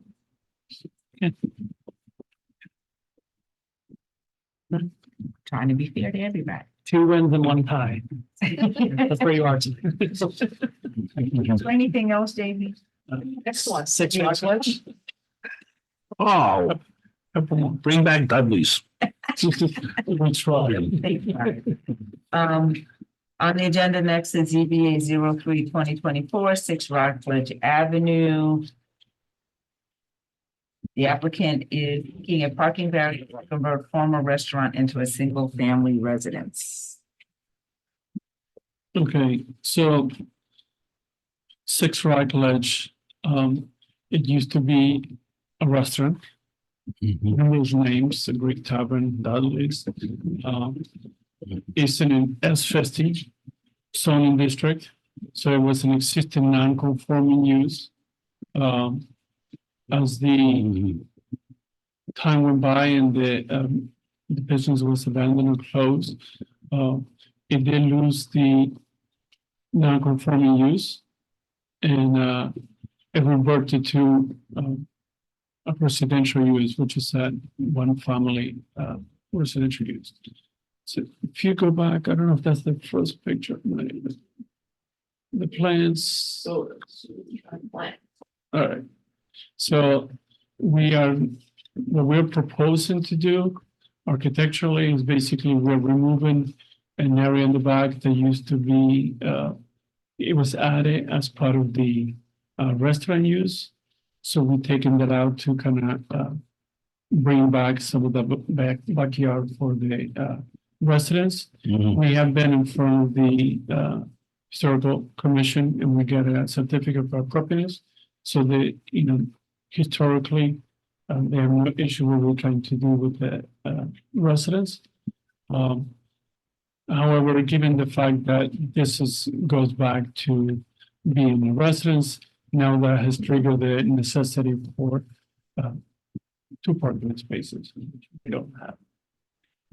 So therefore, we're in front of you today for a variance for that. As you can tell here, shows here this is the existing restaurant. We are removing again most of the kitchen area in the back. And as you move forward, next page, you can tell we have taken care to maintain the building as it is because of the historical component. And we converted this into a 2-bedroom, one family less. This is part of the Sparta Historic District. Is that correct? Yes, so we have gone through that. And wasn't there a parking lot across the street that belonged to the So restaurant? parking lot is no longer part of this property. No longer there? They divided that off. Yeah, Okay. it was never a subdivision. It was- Yeah, it was It was a lot. 2 different lots. Owned by the same. Got it. Yeah. Yeah, it's there, but I think down the JV is proposing a nice Yes. That's a small lot. Actually, is we have a nice, we're in front of the historical board and. And that's we my get a- neighborhood side. Yeah, Know so- this stuff pretty well. So both projects have been well received by the historical preservation board, so. This house has been unused. I know someone came a couple of years ago to try to turn it back into a restaurant and then the variance is expired or the use expired and The use expired because it's a Non-conforming use. restaurant. And it's been closed a number of years, so. it's been vacant for over 7 years. So it could, right now, the restaurant use actually being non-conforming is. God. Gotcha. So it is kind of an interesting process because we lost the non-conformity, so it became a one-family residence, but because it's called a change of use again, then that's what we need to be in front of you tonight and ask you for. Well, we just need a parking. This is a parking variance. That's all we need. No, but I'm saying that's what triggers that. Otherwise, Oh, yeah. it's going back to what it used to be, perhaps many years ago. Yes. So essentially, it's going back to a use that's permitted there, but the issue is not Parking. the composition of the lot. Right?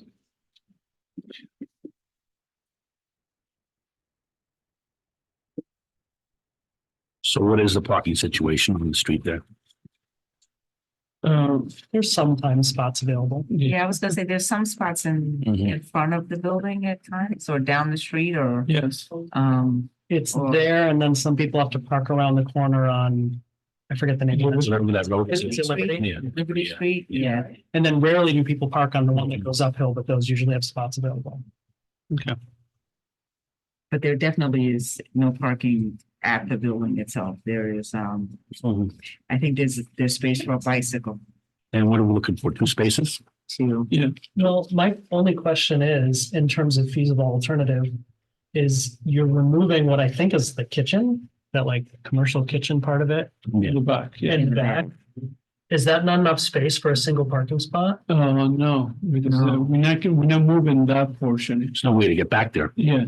Oh, it's in the back. It's in, there's no. And keeping the building, Fly your car. in. keeping the building as it is. I noticed somewhat of an area where they had for. There is a stop. Fit the size. No. Minimum size. There used to be at one point, it used to be concrete driveway, but right now there is, huh? Would you have to have dimensions for that? For that driveway, Yeah. 2 by 2?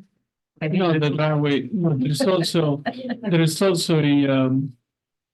part of the building now, there's a, Well, that's. retaining wall and there is a, gas connection that was installed right there. We actually There is- discussed that, even if there was a possibility of a vehicle being there, a variance for front yard parking would be required, and it doesn't meet the length. Right, So they would it's, be- it's Now small. we're asking for 2 variances, actually 3 variances, that would accommodate 1 car, where you need to have 2. Right. So you'd still need a variance for 1 parking space, the sides of the lot and the front yard, that would. be Right. 3 variances. Right. This one seems Getting easy. one car off the road.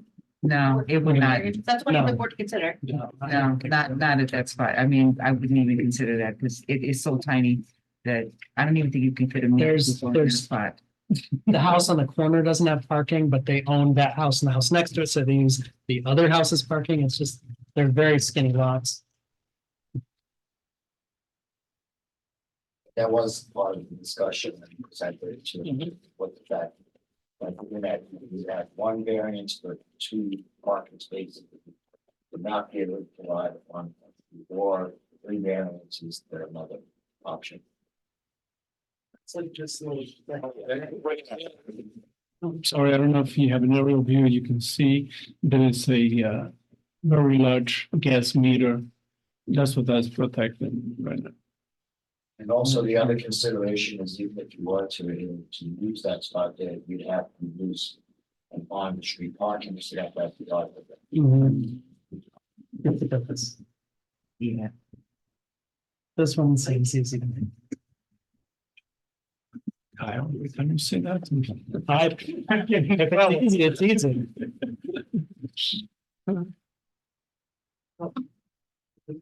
People wanted a rubber stamp, they picked the wrong. Well, I person. think, and I'm gonna speak from a different end. I know when it was a restaurant that they were able to, even before they had the parking across the street, people parked and went in. And I'm gonna go way back to Dudley when it was purple. They didn't have a lot across the street.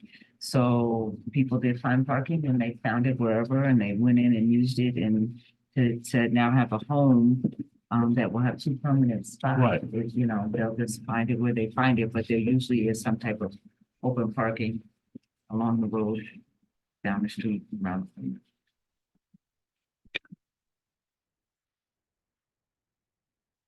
Different than some of the other spaces that we've looked at where we know that there's no parking.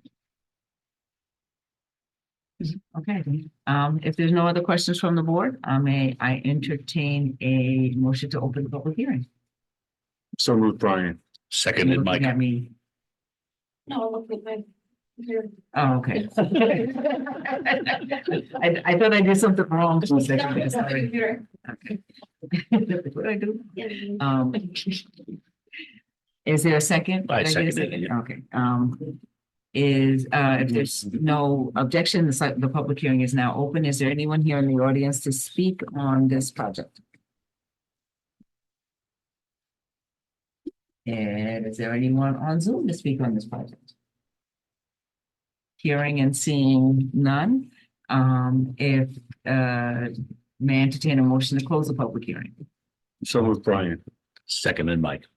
And with no objection, the public hearing is now closed. Great, let's go through the factors. So the first one for the board to consider is whether an undesirable change would be produced in the character of the neighborhood, cause a detriment to nearby properties. I'm gonna say no, because the alternative would create a worse problem, because you'd still remove a parking spot from the street, and it's pre-existing, they're not Right. changing the structure. Well, and I think having to change some of the structural issues with the building would cause more of a issue with the neighborhood. Oh, wait, there's a gas meter out front anyway, they can't park there. Okay, so having to move a gas meter to put a parking space would not make, Parking space that doesn't form. right? Yeah. Next is whether the benefit sought by the applicant can be achieved by a feasible alternative to a variance. No, like 90% of our parking cases, there's nowhere to go. It's more than that also. The fact is, it's a historic structure.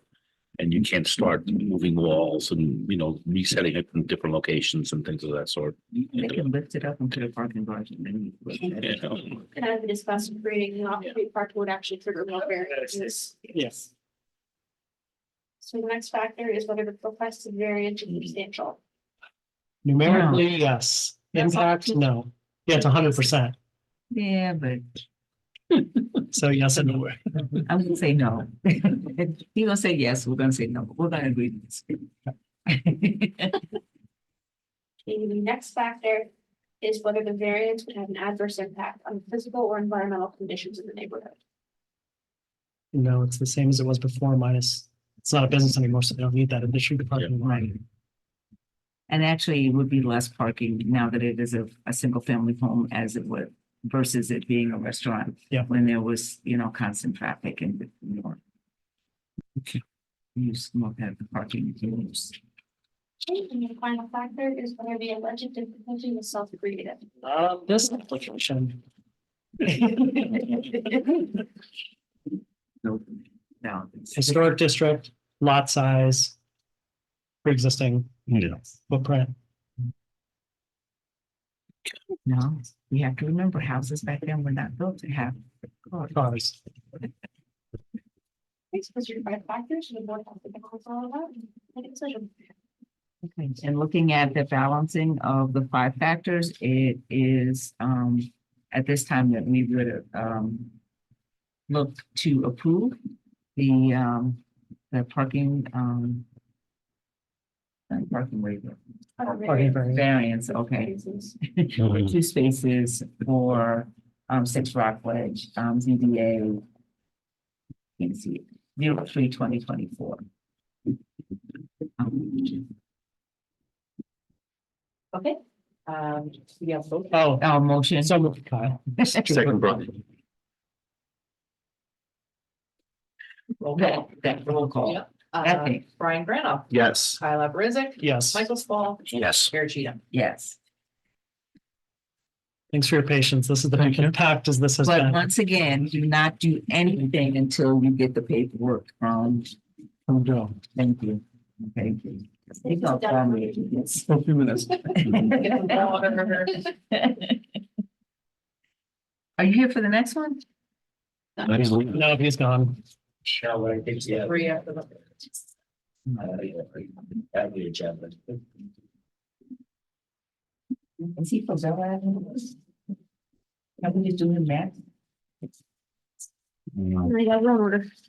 Yeah, how much? Maybe, yeah. How was noticed? Up next is ZBA 04-2024, 37 Callum Avenue. And just to be sure that on the website, Mhm. she put up the wrong agenda. The January 9th is on for today instead of February. January 9th is on for today. And so when I went to click on the link Yeah, on the calendar, it's actually the agenda for January 9th, Mhm. not the agenda for February 13th. Look on the main Thank you website. for your patience. So we go to the Thank agenda you. center, it's Thanks correct. for the opportunity. The agenda center is, but on the calendar. oh, all right. No, you're. Yeah, I got you. Yeah. Okay. So if anybody asks, Okey doke. So tell us what you want to do. Okay, good evening, Chair, members of the board. My name is Stephen Helms. I'm an architect with the Helms Group in Katona, representing George and Jay Goodman. They've resided at this property since 1988, 87. So they love the neighborhood and they have this is a corner lot in an S-75 zone district. It's a pre-existing legal non-conforming structure. It's an accessory structure. And they would basically just like to remove their garage and rebuild it in kind. I have an existing survey that was submitted and we could just go to that board. So you.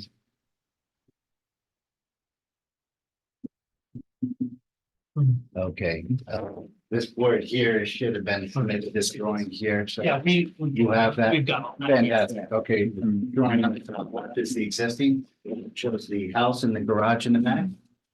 It's a corner lot, like I mentioned, Ward Place in Callum Avenue. The driveway is off Ward Place. And the garage was 13 by 19, and we want to go to 14 by 22. Basically to get a 9-foot wide door so they can come in without always putting mirrors in. Keep the curb cut as is. And we comply with our height. It's under 15 feet. And we just want to hold the north and the east setbacks, which are pre-existing non-conforming. And on this survey on the right, there's a faint yellow line. That's what's being added to the footprint. We do comply with building coverage and impervious on this application. And I've had color elevations and would like to see if we can get a permit to have them rebuild a garage. George and Jay, do you have anything to add? Just to correct, the actual driveway to the garage is remaining, correct? That's correct. The driveway is remaining. Yes, So the no change. placement of the garage.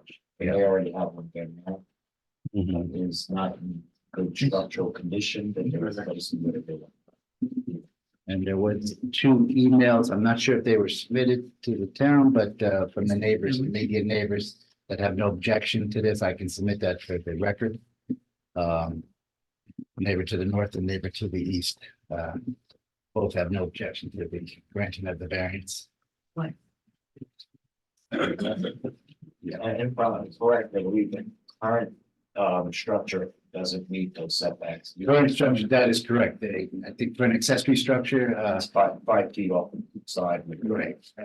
And we did think about moving it, but it really, we would have to rework the driveway and it's just, we'd like to hold the line and basically it's been there for almost 100 years. Pre-existing and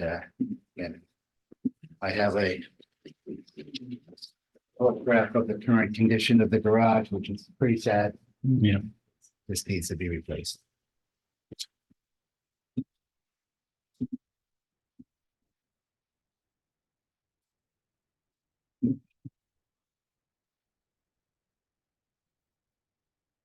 We are before the ARB, which I think was rescheduled for March 26th. I just want to share that. So the only issue that I see is that you're increasing the non-conforming use. You're going, yeah, they're increasing it from here and they're going closer to the. Instead of being 30 feet back. In whatever that, I don't, the The distance. front is- yard set, there's 2 front yards. Yeah. It's 2 front yards. Yeah, yeah. So right now, there's no, what's it, is it, right now it's 28 feet away, but now it's gonna be 25.33 feet away. So it's a slight increase in the non-conforming use. Well, I'm not sure if we can actually, they're not extending on the existing building, they're replacing it with new. And making it You're larger. looking at it like, in the sense that the current building has a certain setback and the new one. Yeah, what I'm saying is their justification for doing it was it'll be exactly the same, except we're gonna make it a little more non-conforming. But we're not increasing the pre-existing north side and east side Yeah. setbacks. We're not increasing those. Right, so That we're actually holding them. But we they're are. just, they're making it just a little, Oh, I understand. I'm putting it out for the record. And actually. Because it was said there, it's not gonna be closer, but it will It's be has some closer. structure, so it's still. If you look under the depth, the requirements under the accessory structure, it's 5 feet, so. Whether the front yard setback was, say, 30 feet, now it's 28 feet. Is it's not still, yeah. a factor because it's only 5 feet. Can we go back to that photo of the actual garage? Did you see it?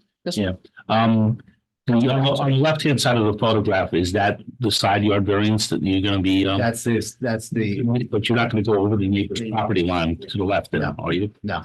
No, they're increasing it toward the sidewalk us. here and then a little bit that way. Well, what about the actual driveway itself? Is that gonna be increased in size or width? Yeah, just so we're gonna keep the curb cut, the wall and just come up and just peel off a little bit to the right. That's an 8-foot wide door. It's just very difficult to park a car and open the doors inside. So Okay.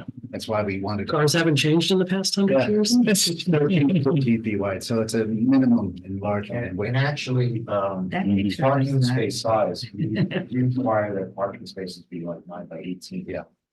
So right now, this garage door opening is 8 feet. Yes. It's an 80. So we The want length is, like, currently the length at the garage, What, 19. So we're going to 22. It's on the 18%. Okay. I think that essentially it's gonna be a little bit larger. It really is. Oh, yeah, it really is. The outside, So, Yeah, I'm good. No windows on the north or the east side. We have to be able to make a space, say 9 by 18. Okay, all right. The exterior dimensions. I have no questions. That was my own question. the siding and the roof material is gonna match the main house, so. It's just, hopefully it'll last another 100 years if we hopefully get the variance. So the change brings the garage into code. The size. I would say essentially, if the code, our code says parking spaces should be a minimum 9 by 18. If you're trying to accomplish a 9 by 18 size within that garage. When you build it, the exterior portion of the garage is gonna be actually larger to accommodate 9 by 18 by 18.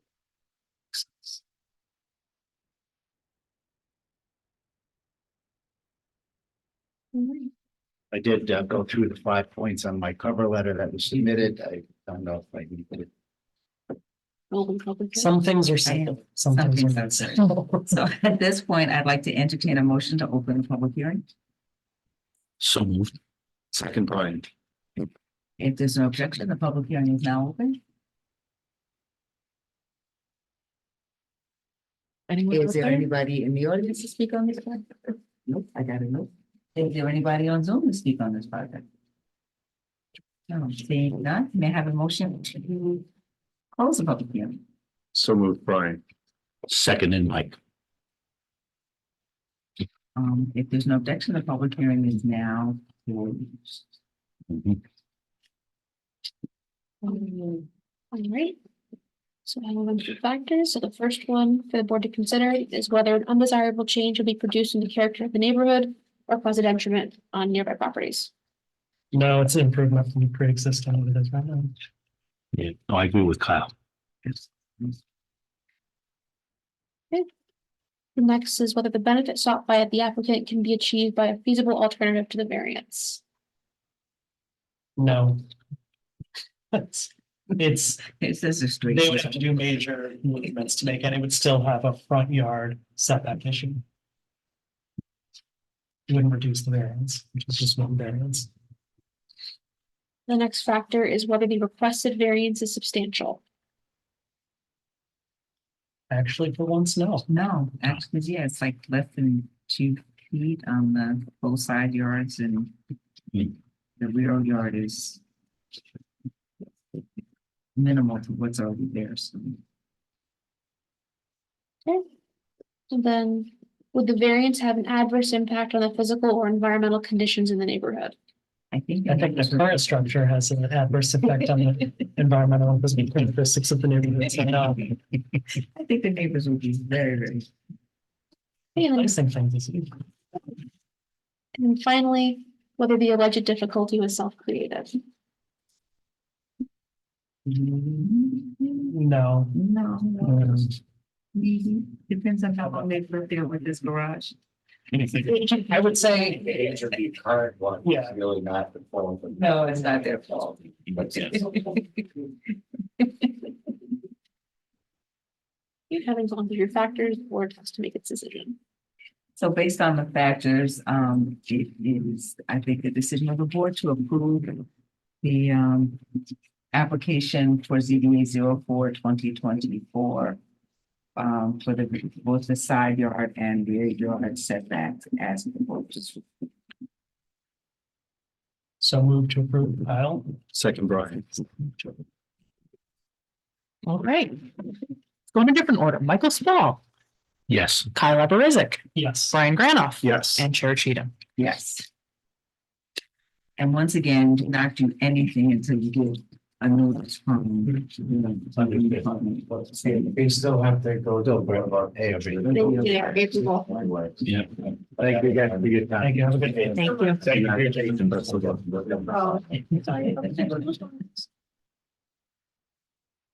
Okay, moving right along. I know we've been here for 2 hours, but we got through a lot of Hey, sure did backlog. next up is ZBA 05-2024, 28 Donald Lane, Barry and Carmen Sittler. Sightler? Sittler, I said it right the first time. Oh, that's true. Former music teacher's name. Okay. Good evening, Chair and members of the board. My name is Nora Hildinger. I'm with Building Permit Services and I am representing Barry Sidler, the owner of the property. And the background on this is, well, first, the property requires an area variance for the side yard and both side yard setbacks for the proposed legalization of garage and a breezeway addition. One side yard is 18.5 feet, where 20 feet is required. So we need a 1 foot 6 inch variance. And both side yards where 45 feet is required and proposed is 41 feet 45. And so we need a 3 foot 6 inch variance. And the background on this case is the owner bought the property in 1993. And the garage existed, the property existed as is, the garage looked just like it did.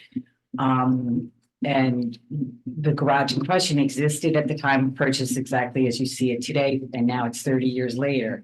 The garage is 336 square feet, and there's a breezeway which adds an additional 46 square feet. The garage, and once again, the garage sits 1 foot 6 inches into the side yard setback. When the Sidlers purchased the property, the garage never came into question. And he wants to sell his home now. And it was discovered that there was an open building permit for a carport, but no permit for a garage. So at that point, we proceeded to draw up plans for the garage and submit a building permit application and get a new survey. And during that process, it was determined that the garage, once again, was 1 foot 6 inches into the side yard setback. So that's my explanation. I also, in my cover letter, I did address the 5 factors, but I guess you guys go through that on your own. Was the breezeway itself, connecting the home and the garage, was it widened at any point or made longer or? I don't believe so, no. Was it enclosed? No, No. no. Okay. Okay. I think probably what happened was that he started off as a carport and over time, somebody closed it all into the garage. Okay, so the breezeway is enclosed. No. Okay, it's still open. Okay. The breezeway has an official breeze. This little guy, right? Like if you look at the Yeah. little piece. Yeah. But it's open. It's not uncommon though for people to close those in, so that's the reason why I asked. So Then that makes it part of the structure. Yeah, Yes. Yeah, well, that was yeah. to determine that, I mean, if it was decided to be an accessory structure, the issue would be that the accessory structure is actually further in the front yard than the house, which is not permitted. No, Our accessory structure is supposed to be Right. side yard or rear yard, so the fact that any new structure connecting the two, I determined that my determination, my belief is that this is actually one structure. gotcha. Which that One of the only, difference is that the setbacks for the garage area now is really regulated by the main structure in the house.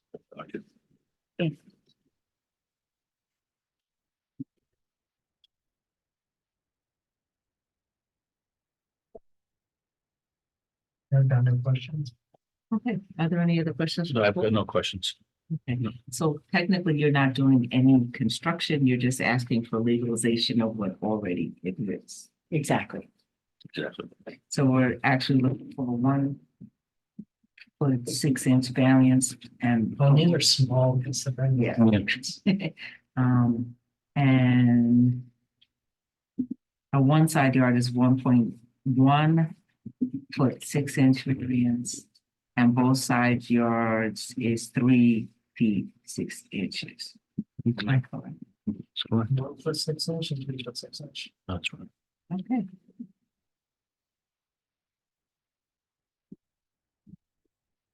If there is nothing from the board, may I entertain a motion to open the public hearing? So moved, Kyle. Second, Brian. If there's no objection, the public hearing is now open. Is there anyone to speak on this application? Would be surprised if somebody. Is there anyone on Zoom to speak on this application? I've been looking at that for 30 years. Right. Seeing none, may I entertain a motion to close the public hearing? Motion to close the public hearing, Brian. Seconded, Mike. If there's no objection, the public hearing is now Mhm. closed. Can we please go to 5 minutes? All right, the first factor for the board to consider is whether the requested variances would cause an undesirable change in the character of the neighborhood or cause a detriment to nearby properties. Saying no, because at this point in time, it's been there for what, 30 years? It is the character. And there is no change to the neighborhood. Also, if you look at the other two, she showed us one carport, but she also showed us a garage detached. It's in. It's consistent. The next factor is whether the benefit sought by the applicant can be achieved by a feasible alternative to the variances. Not feasible. They'd have to destroy the garage and put a carport in. It's pretty expensive. Right. I mean, and it's not feasible. It's not something that we would consider to be feasible. The third factor is whether the requested variances are substantial. No. Anything that's changed 1 foot, 2 feet, 3 feet. It's on like a 20 foot and a 36 foot and it's, 45 feet, it's nothing. Okay. Whether the variances would have an adverse impact on the physical or environmental conditions in the neighborhood. I think for 30 years, they've been looking at this garage the way it is, and I think that it will not cause either a physical or adverse effect on the neighborhood.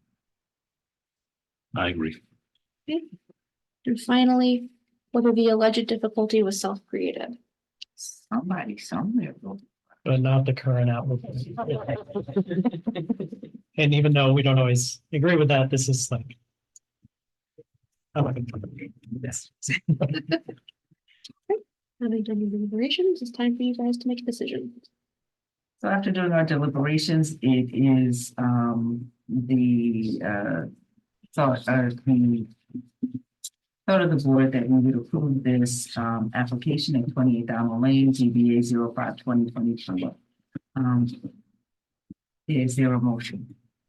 So moved, Brian. Seconded, Mike.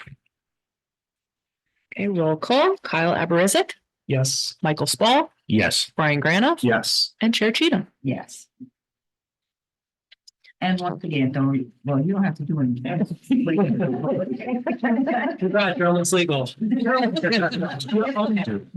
you get the paperwork, let's say it that way, okay, and it's signed off on. Okay. Right direction. Yes. Thank you. Have a good night. Thank you. Thank you for your patience. We are up to continuing business of the board.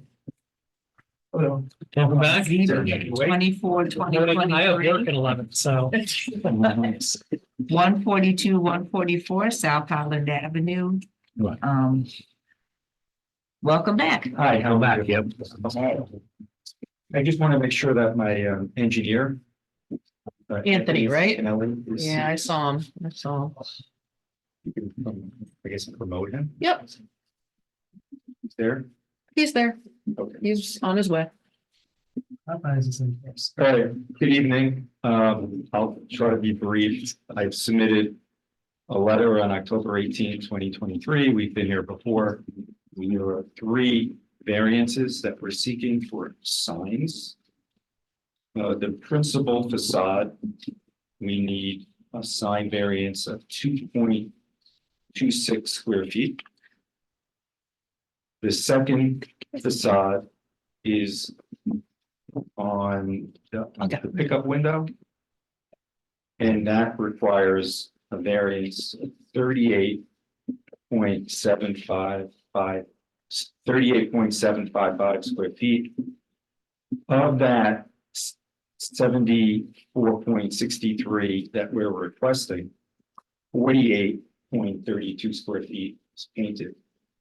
And as this board remembers, when it approved Pierce Coffee, there were comments made that it wasn't jutting out or whatever, and I believe in that case, there were 166 square feet that were actually painted on that.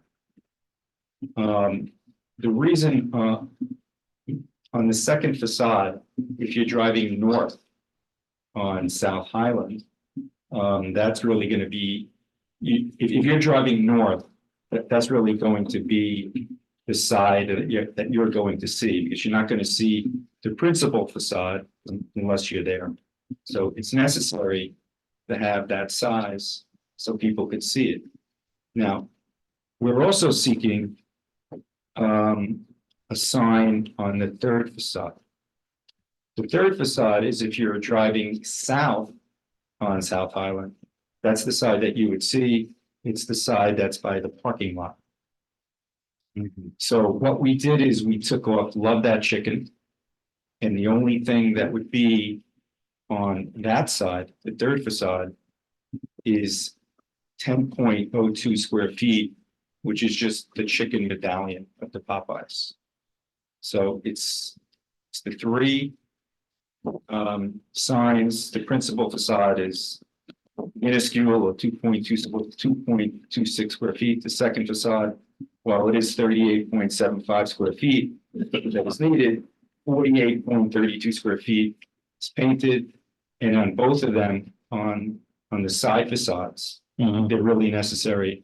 So anybody driving north or south sees the facility and they don't have to slam on their brake or whatever, to get into the actual restaurant.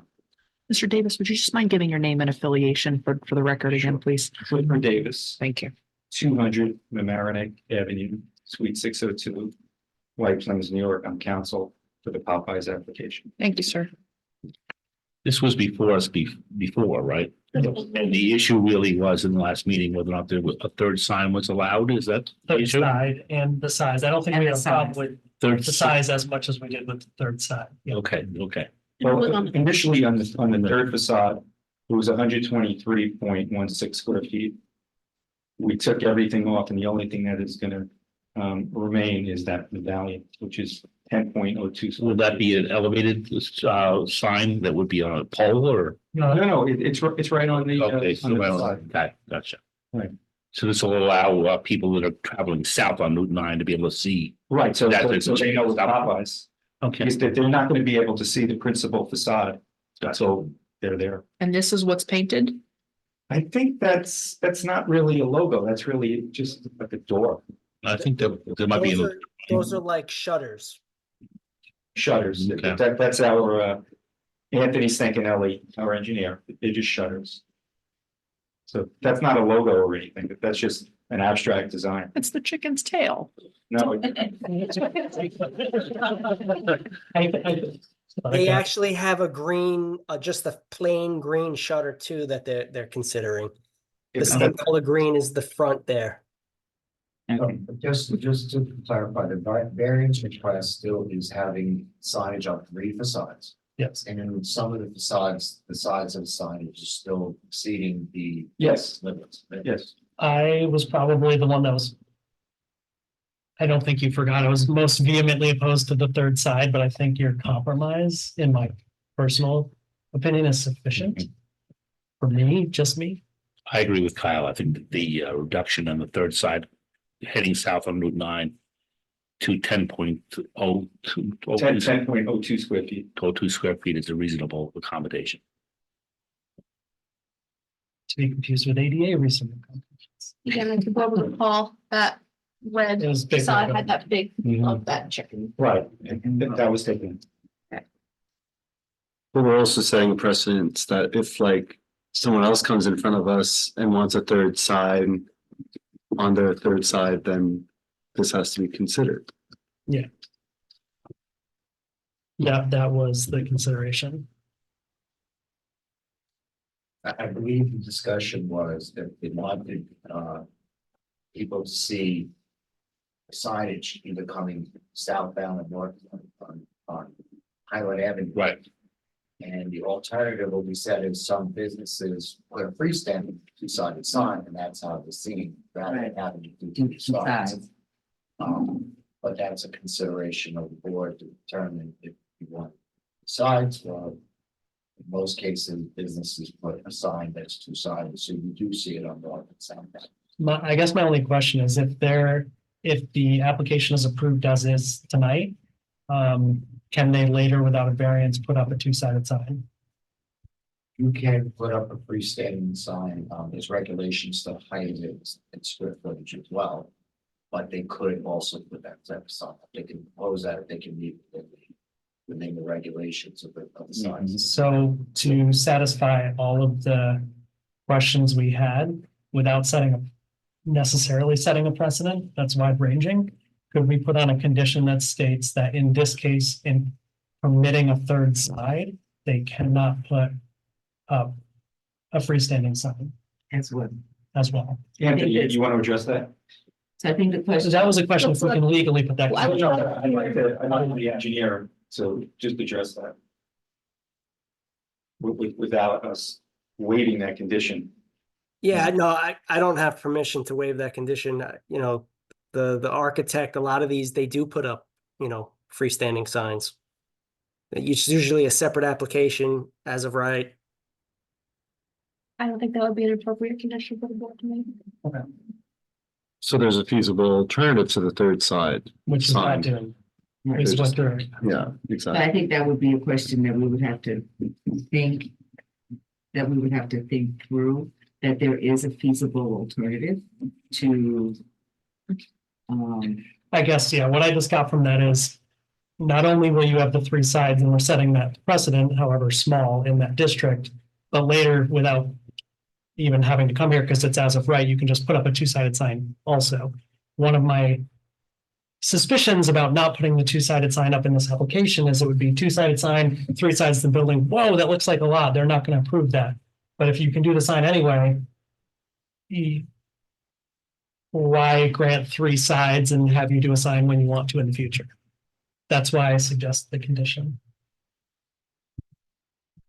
But I don't know if we can condition something. We can't condition it, but we can deny the third side. That's the trade-off. Well, if the board is concerned about precedent, it's only 10.02 square feet. It's the side, not the size. I understand, but to the extent that somebody else comes in for a third side, the board could state it's just minimal. And if somebody is driving south on South Highland, they're not going to see, as of right now, a sign. I have the survey, but I think there's canopy signs on at least three sides on numerous gas stations from the tip of the village in the north end to the south end in Briarcliff. And the thing with precedent, it's not just granting the third side, you have to also consider, you know, it's on Highland Avenue and the location and what it actually looks like. There's a lot of factors apart from it's just the third side. Yeah, And that's how that, you distinguish precedent one from another. is having And these mind you factors. also that one of the signs is a painted sign outside of the building to turn type of look. So and I'm gonna go back to legally, Mhm. they have something that they can do that's permitted use that they can do without ever coming to this board. yes. So they're asking for something that's outside of that look or outside of something that they can legally do. The question that we have is if they have an alternative and they're coming before us for something different, do we think, you know, so we have to look at what they could do and what they're asking for. So the And- compromise would be gray shutters, logo on that 1/3 side. Good to go. But it's also a balancing test. What is the impact to the community? I would argue it's creating, it's creating a safer vehicle, movement coming south on Highland, because you're able to see you know, that if somebody says to you, oh, there's a Popeyes there, there's that So- medallion that identifies it, and it makes for a safer drive. Well, you Right, have a but two-sided sign you're allowed to put up. It's also, would also be in front of the building. Would since we also- can't talk about things you're permitted to do, we'll just talk about things you're not. So before us is the fact that they would like to do a front facing sign and the two sides of the building as a. As someone who sign as lives well. there, I know for a fact, without specifics, that we're gonna keep getting commercial redevelopment on South Highland Avenue. That is correct. I don't have the right to say whether they can do that or not, but I'm looking forward as someone who lives here long-term to what that's going to look like. And as someone who's on the board now, considering what that could look like in this room as we go from application to application on all those buildings that look like they're going to be redeveloped. That is the precedent that I'm concerned about, is the long-term impact at scale in that district. I think one of the factors is there another option? Right, and there is another option presenting that can be done, that would not even need a variance, so. Yes. That's. Exactly. So the question would be is, you know, when you tell me whether or not you want to grant the variance to the signs. One of the factors I'm probably can provide, is there another No, you got it. option that would allow you not to even have to consider it then, and the answer would be Yes. You can do a freestanding sign in the front, which is not currently in the proposal, but doesn't need to be technically. But then the question, see, now this would be my question. If it were a freestanding sign, would it be, you know, lighted, blinking, you know, They and can do it whether we care or not. well, yeah, that would, you know. Well, also you gotta look at the height of it too. I mean, with regard to the freestanding sign, that property quickly drops off to the rear towards the west. And How such tall- that sign could be a monstrosity, it could be a very tall sign. I know they can do it But it- regardless of the outcome today, is what I'm Right. saying. They can do it if Yeah. they want to anyway. So I'm not too sure which is worth a small sign, 10 square feet, or a tall sign. Well, it lives with the building, so if if the ownership changes hands, the variance stays with the building. And if the next owner wants to put a Yeah. freestanding The sign. wall is not going anywhere. No, So the wall is there, whether you just want to look at, you know, a blank wall. I mean, it's just, you know, the medallion of the chicken. And again, the feasibility is one factor to be balanced in the overall scheme of your responsibility here. So as council has indicated, is, you know, will there be a negative impact on the character of the neighborhood or the surrounding properties? Is the variance substantial? Physical and environmental conditions in the neighborhood and self-created? It's not one of those factors is dispositive of the application. Yep. Which is important to remember in your duties here.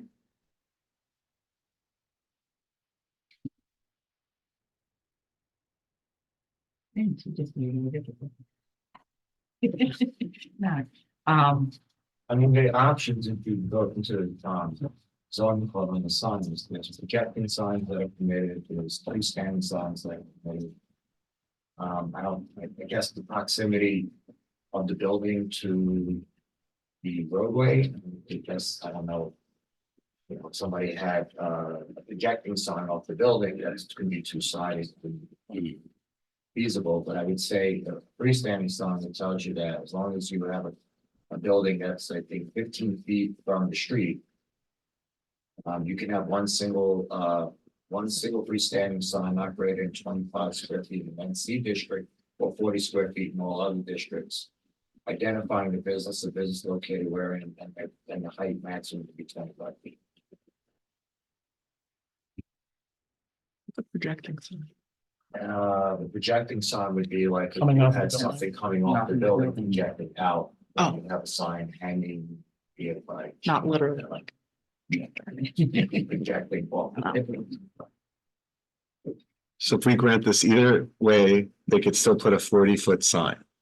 They can put 40 square 40 feet. square foot sign, which can be identifying the business on both sides of it. It can be, it has to be at least a setback at least 10 feet from the property line off the front and 25 feet in height. You did all of those, you can meet all of those factors, you would need to be a variance.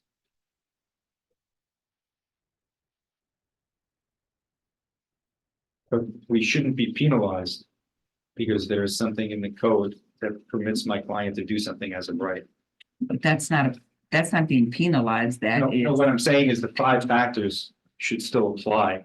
That is correct. And one of the factors is if there's someone, is there an alternative? And that would be something that we would have to take into account, that there technically is an There alternative. might be an alternative, but the 10. We can't discredit that there's an alternative. No, I'm not saying that, but that's one of the 5 factors. And the issue is whether 10.02 square feet is creating an impact to the community when I believe it's creating a safer traffic situation.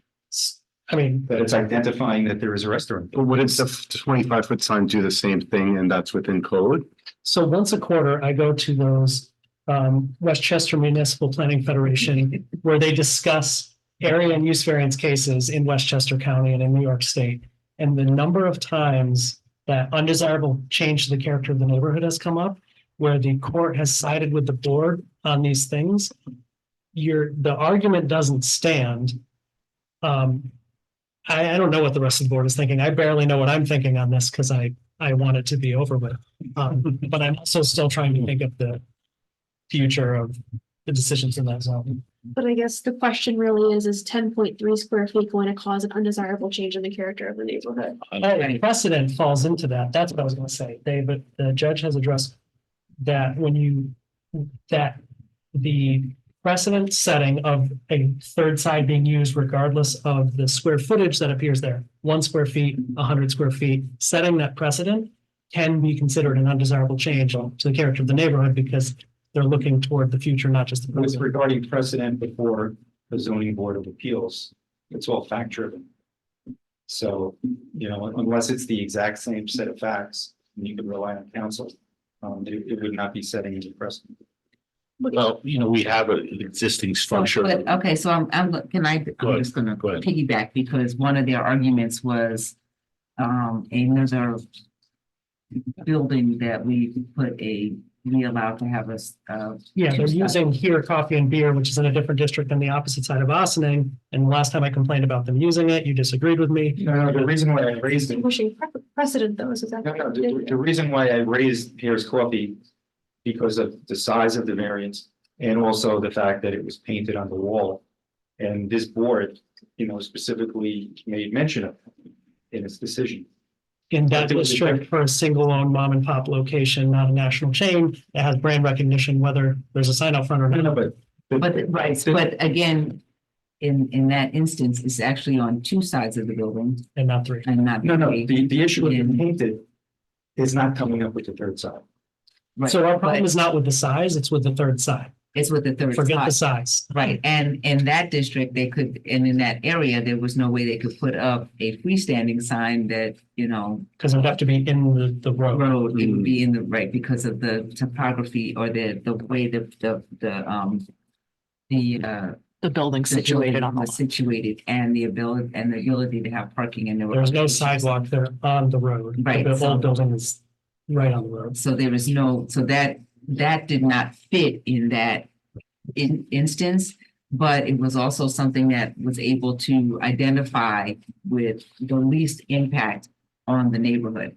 And I think that those are some of the things that we took into consideration when we talked about that it was something that could be seen that did not really impact to a great extent. They didn't have a feasible alternative. They Right, couldn't do a projecting sign because there's commercial truck traffic through there. Trucks would just knock it. It's in the road. It would go into the road.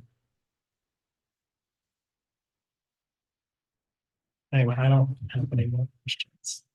I know the public hearing for this was adjourned. May I make a motion to open the public hearing again? Reopen. So moved. Reopen the public hearing. Second, Kyle. There's no objection, the public hearing is now reopened, since I've been corrected.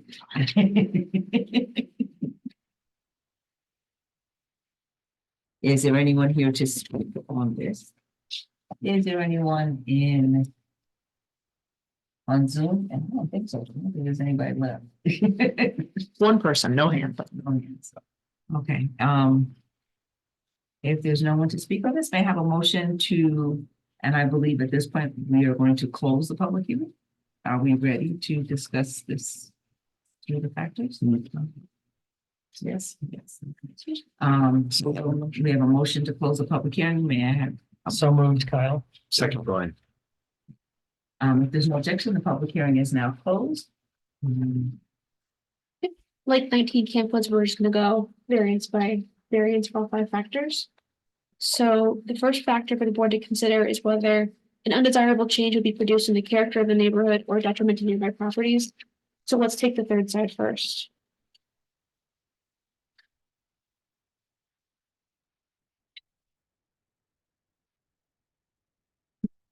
I don't believe so. I think that reasonable accommodation for 10-foot square sign is reasonable. Is there a reason why the law is just to have two sides? Like, is that a safety reason? Character reason. I think Yeah, I would it's say a, more than character. I think it's I a think it's character only, reason. I think it's only, in the law, it's the idea of having it on two sides. It's if you're on property where you need to show it on two sides, two sides. Not that we should sway our opinion, but what did our friends at Briarcliff Manor do? Right up the street. They only did 2 sides. They only did 2 sides. Same street, but yeah, we brought that up last time. They only did 2 sides. That is correct. And if it's a character thing, then it would have a detrimental effect on the character of the neighborhood. And I think that's important to us in Austining to keep the character maintained. I'm not sure if the applicant also mentioned, but this is also before BAR right now as well. So it is getting architectural.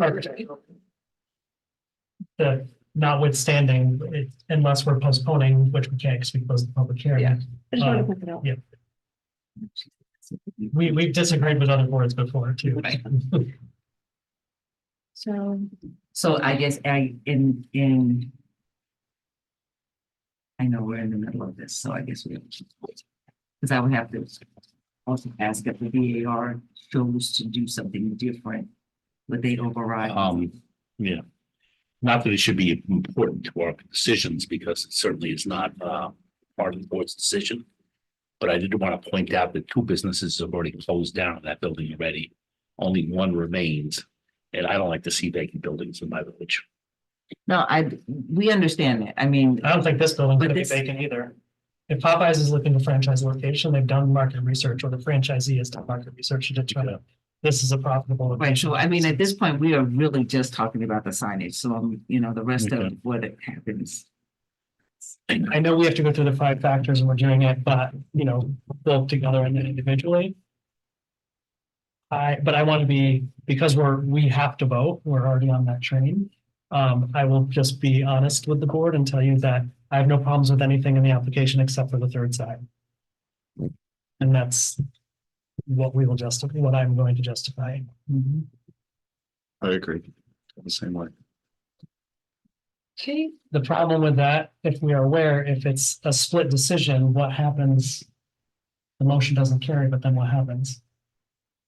they wouldn't get the variance for the third side. They would get the variance. We're gonna do each variance one by one Okay. when we do the motions, but let's continue with our discussion. So have you guys completed your discussion on the first factor for the big sign? No. Mine is a yes for one. Yes, I agree. So same question for the variance for the exceeding the maximum size of the principal facade. So 74.01 square feet is proposed, 71.75 square feet is permitted. So this is, for undesirable change. Undesirable change. I'm gonna say no to that because they made a compromise on that. That seems sufficient. Yes.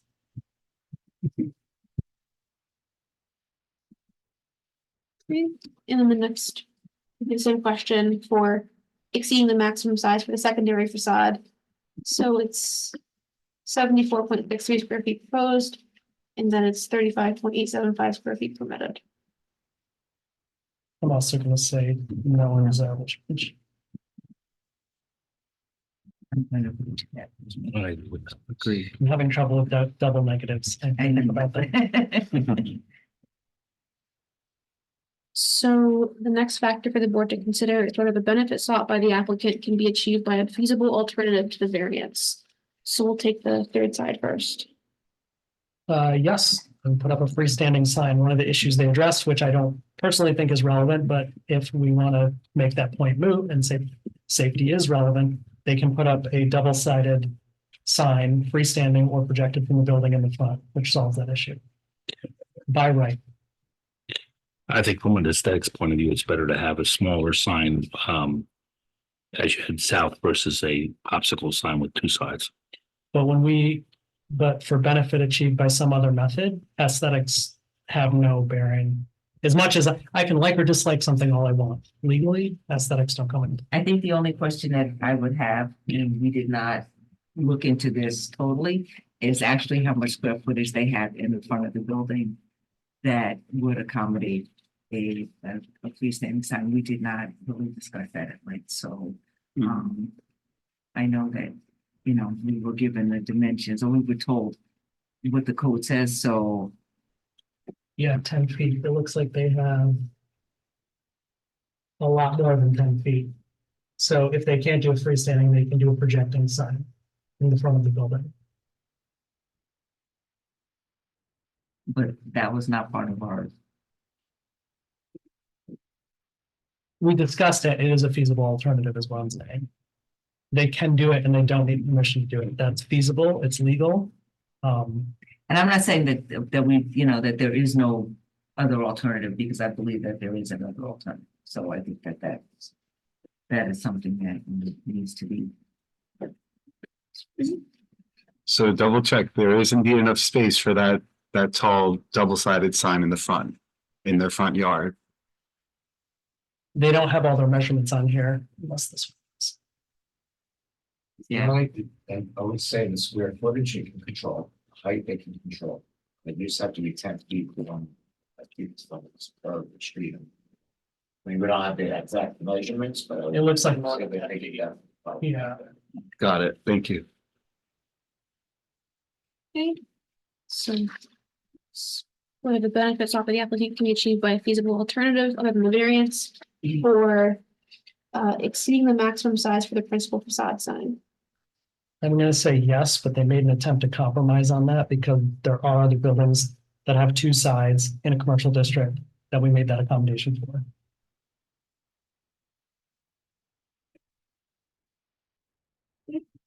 And the same question for the secondary facade sign. Same answer. That's the answer, yeah. I think, you know, they've made some compromises. Okay.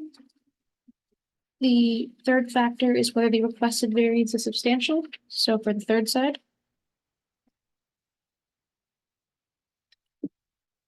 Yes. Are we talking about the side? Oh, third the side. third Sides. side, Yes. There's-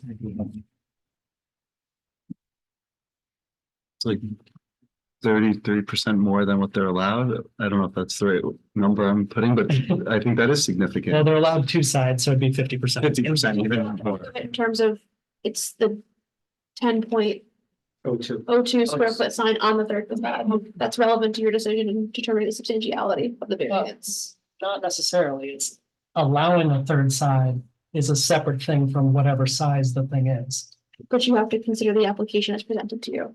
So it's Right, not so- just, it's what's on the third side. Yes, So that the adding third the side logo is- to a third side as the first building on that street to do it, yes, I do think that the request is substantial.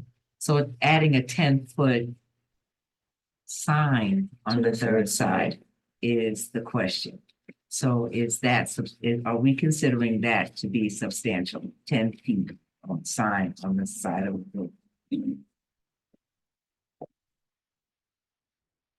Point of reference, though, if there was a driveway coming off Rockledge into the rear of the property, like, for example, let's say the bank next door on South Highland, would you allow a fourth side sign? Or is that allowed? So, for example, you've got a bank that you can have a sign out front. You can have one on two sides and then one in the rear if you had an entrance. Not too sure what the code says about that. For what? Yeah, and the question. Yeah. I'm not following your question. I'm saying that if you have a building that's got two primary entrances, a rear and a front, could you put 4 signs on that building? Is that allowed? I think. Well, if you're saying, if you had an entrance coming in from the back, could you put signage on? Yes. Well, that would be the second side, Right. right? Because you got the front and the back, and then they would be regulated on the amount of square footage you could put on the building. Gotcha. Okay. Can I know they're kind of deliberating this, but I'd be able to interject something. Yeah. So the question is, if the third side sign is presented as a need, I'm assuming that's facing the north side coming down Highland? or- It would be that if somebody's driving down south, Okay, south, they would see it. So the question would be is a 10 square foot sign actually, if the case is being made that is for somebody driving up the south side, is enough to see that the business is there? Is a 10 foot sign with the necessity of granting a variance really accomplishing that? You know, Exactly. If I can suggest 10 that, square feet. Absolutely. Are you really seeing that sign? Is it really a justified reason for getting a variance that people are really gonna see a sign of that size? But the question in front of the board is whether the requested variance is substantial. Right. So that's more of a, to keep us where we're supposed to be. right.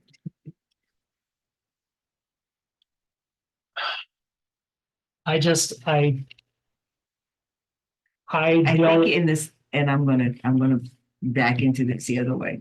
Because of the size of the building, the location of that sign that's on the third side, it is not we've asked them to reduce the size of it. We've asked them to look at what it looks like, and we've asked them to make it more palatable. And I think that they have tried to make that accommodation. So do I believe it's substantial? I think what they asked for before was much greater. And I think that they've looked to try to reduce the size of it. So is it substantial? Yes. Is it determinative? I don't. They came here this evening after we asked them to reduce the sign previously. Right. we've had people come back 10 times and then denied their application because just because someone decides to make a change, good on them, it doesn't mean it solves the issue. I disagree. Well, Okay, so the same question for the principal facade sign. So, I need to do my research because I know that I heard there is, I don't remember the case, but when it comes to magnitude of a variance and substantiality, there is a specific part of that that the judge pointed out based on this board. She said she disagreed with the board's decision, but by law, it was justified with the right thing. And cumulative impact can take into account precedence regardless of size. The cumulative impact of opening up a third side in a crowded commercial corridor, I do think is substantial. And that's why I wanted to validate that perspective. I agree. But I guess back to the question of the principal facade. It's a 74.01 square feet proposed, where 71.75 square feet is permitted, And this is magnitudes? whether the requested variance is substantial. And the answer to that is No. Okay, and it's the same question for the secondary facade sign. 74.63 square feet proposed, 35.875 square feet is permitted. It's yes and no. For me, it's yes for numerical and no for impact.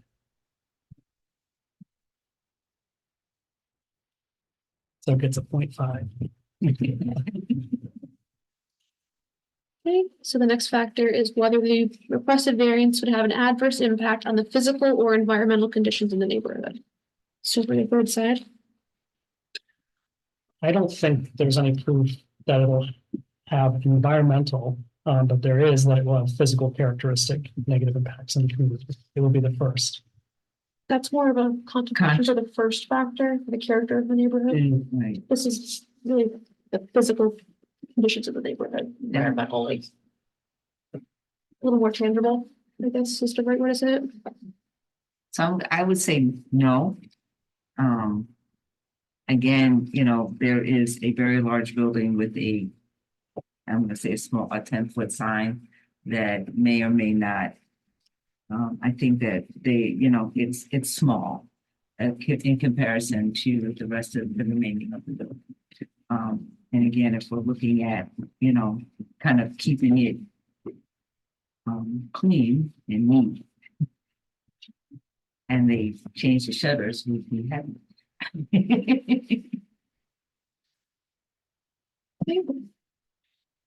Same question for the principal facade sign. No. I think we've asked them to make some changes, which are. Also, it's a sign on a building, it's not really impacting the environmental That's conditions of the neighborhood. Any question for the secondary facade sign? same, and I would say the same.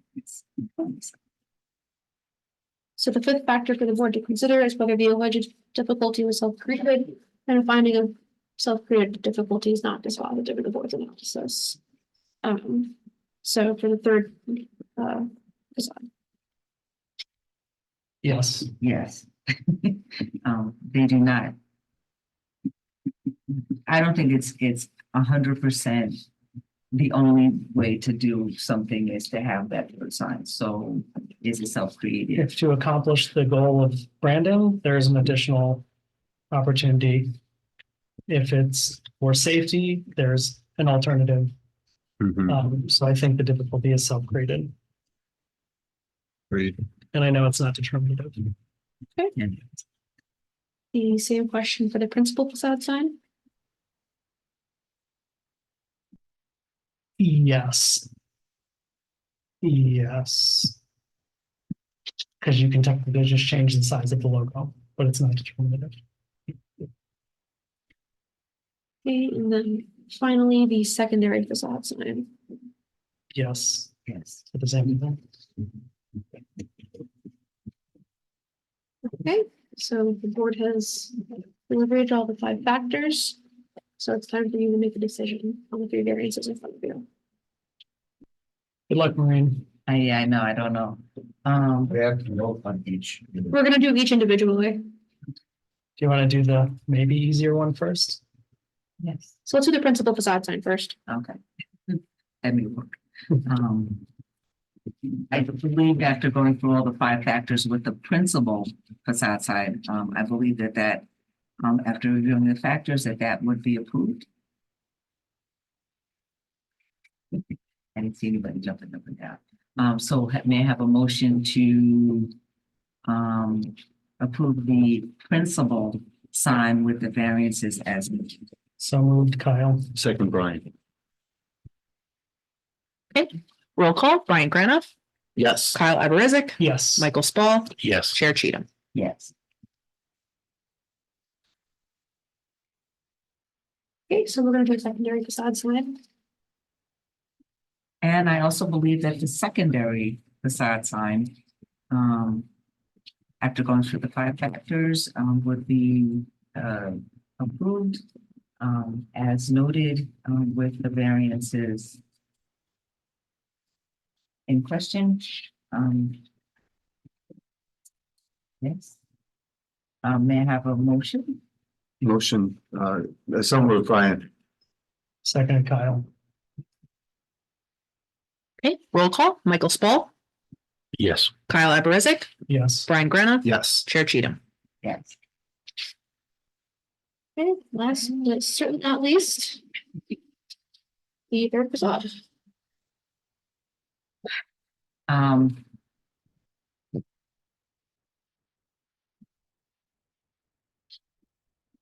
Let me stand with this one because I believe that the board is split on this one.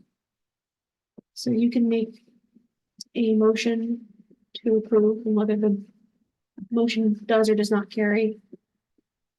So, for the third sign, the variances as noted, make a motion, I would like to have a motion to approve So this is to approve the third facade. the third facade sign, yes. We need a motion and a second. I need a motion and a second. I second. Okay, I need a motion. Motion to approve. Second. Brian. Okay, so we have Brian Granoff as the motion and Michael Spall as the second. Roll call vote. Michael Spall. This is to approve. This is to approve the third The side. third. Yes. The third sign. Yes. Okay. Brian Granoff, No. Kyle Aberezek, No. Chair Cheatham. Yes, Okay. So the motion did not carry. motion did not carry, so the third sign was not. It was not approved. So is that denied or not approved and not approved? Do they just come back? Well, I don't know. We've never had that before. By virtue of it not being. Right, and that's Okay. right, so the first two signs have been approved, the third sign has not been approved. Okay, thank you. Thank you. Thank you. And again, please don't do anything until you hear from. No, we're before the planning board and the VAR March 26th, so. We're not breaking ground yet. Thank you. All right. Thank you. I'll leave there incognito. Thank you, Anthony. Thank you, guys. Have a good Thank night. you. Bye-bye.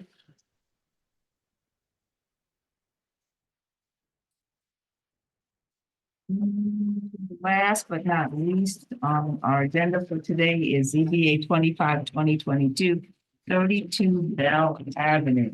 Maybe, poor thing.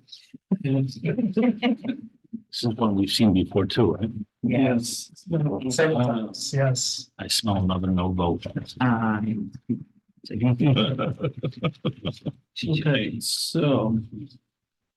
Can I just ask before you get started, is this person associated with your application or are they just looking on? Oh, not you. I'm sorry. I mean the person in Zoom. I didn't know. I Yeah. don't know Eduardo. Okay, perfect. Thank you. I know Eduardo.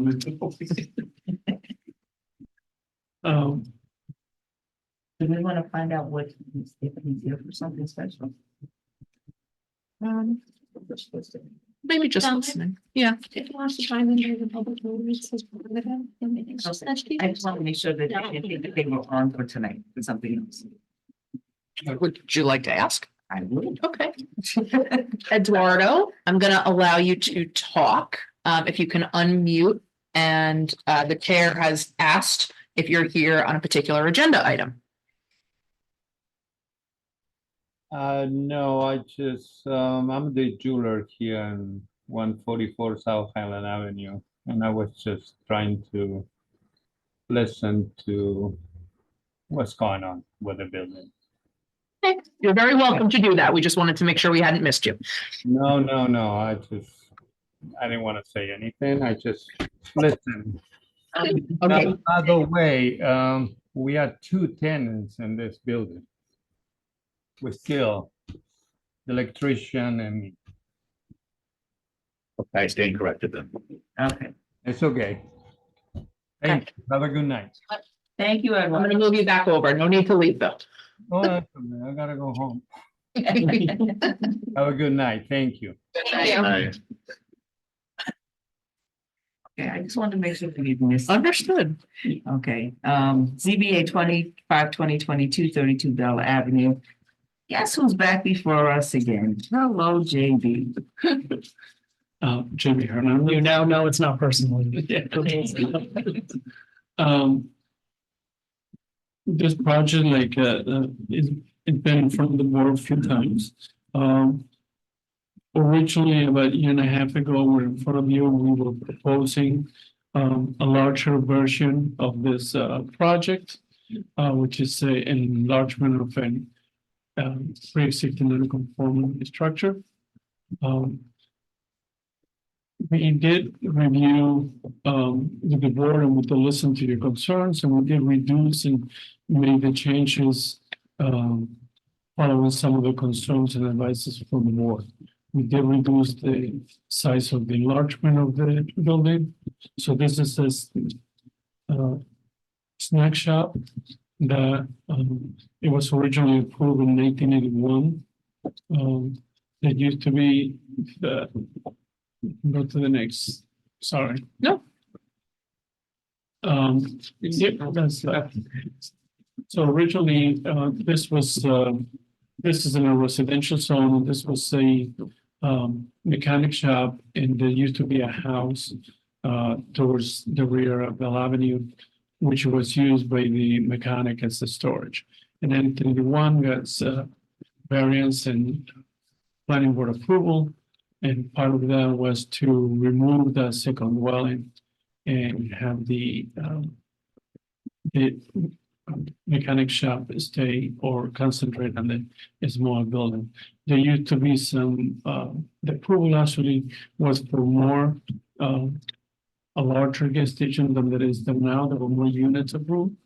Also, there were car lifts installed outside at the time. So, as the time went by, the mechanics shop work got reduced, the building got turned down, and then for the years we've been improving the property. There were some issues in the past with some of the construction that's been corrected, and then we propose a larger version of the enlargement that we felt it was more congruent with the residential architecture of the site. We came up from review and there was issues with the size of the building, and we reduce the expansion by half. We eliminated the second floor, so now we're looking at area variances. And at the time, there's been a discussion through the past about this being an area variance, so a use variance, which hopefully we have overcome that. If you go down to the second, to that page there, that shows you in the diagram, not only the variances that were required, also that there's the building envelope. We once you apply the regulations, the setbacks on this building. Some of the stuff that we have gone through, if you can show the design, is that, yeah, next page. Again, we have reduced the size of the expansion. We eliminated and choose some storage on the second level. We now provide an accessible bathroom inside. We providing some of the display of the materials as they have been moving inside as well. We are allocating 4 parking spaces. We're increasing the exterior, the number of parking spaces, also providing accessible parking space there. So if you can show the elevations, some of these changes to elevation was in direct response to the board's comments in the past. So the square footage of the new structure is what now, JB? Right now it's 518 square feet, combined the two structures, and we're proposing it to be, I believe, 750. We increased it by 252 square feet. And this is a picture of the the neighborhood and the existing structures that is. Now, it's not part of this, I mean, it's not part of the drawings, but if you go to the narrative, we do have pictures that show. Right, In the cover letter or the the latest narrative. the memo? Yes. No. So, I think it's dated back to my narrative back in January last year. The cover letter, maybe the updated cover? Yes, yes, next page, I wanted to show this. I feel that this is a good picture that shows, well, what it was there in 2004, which shows the house, the size of the structure. Then what happened in 2007, which by the way is when my client took over as the tenant in the property, and some of the improvements that have been done. So and then the next picture is what is there today. In the past, I know there has been concern about the noise pollution, and I may add that, when we did research and look into it, it does comply with, any noise pollution that the code has, and the biggest noise pollutant right here is the 9. If you sit there for 5 minutes, it's clear that most of the noise comes from the highway.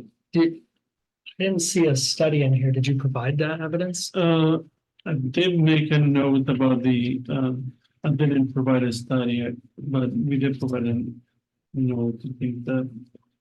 No, but no evidence to support the claim, right? No. Usually when people do parking studies, noise studies, the fire department does their study to see if the development on Water Street is compatible. They actually do a survey, even if it's informal. They write up a report, they put it in their application, but we didn't see that. No, it is not part of that, but.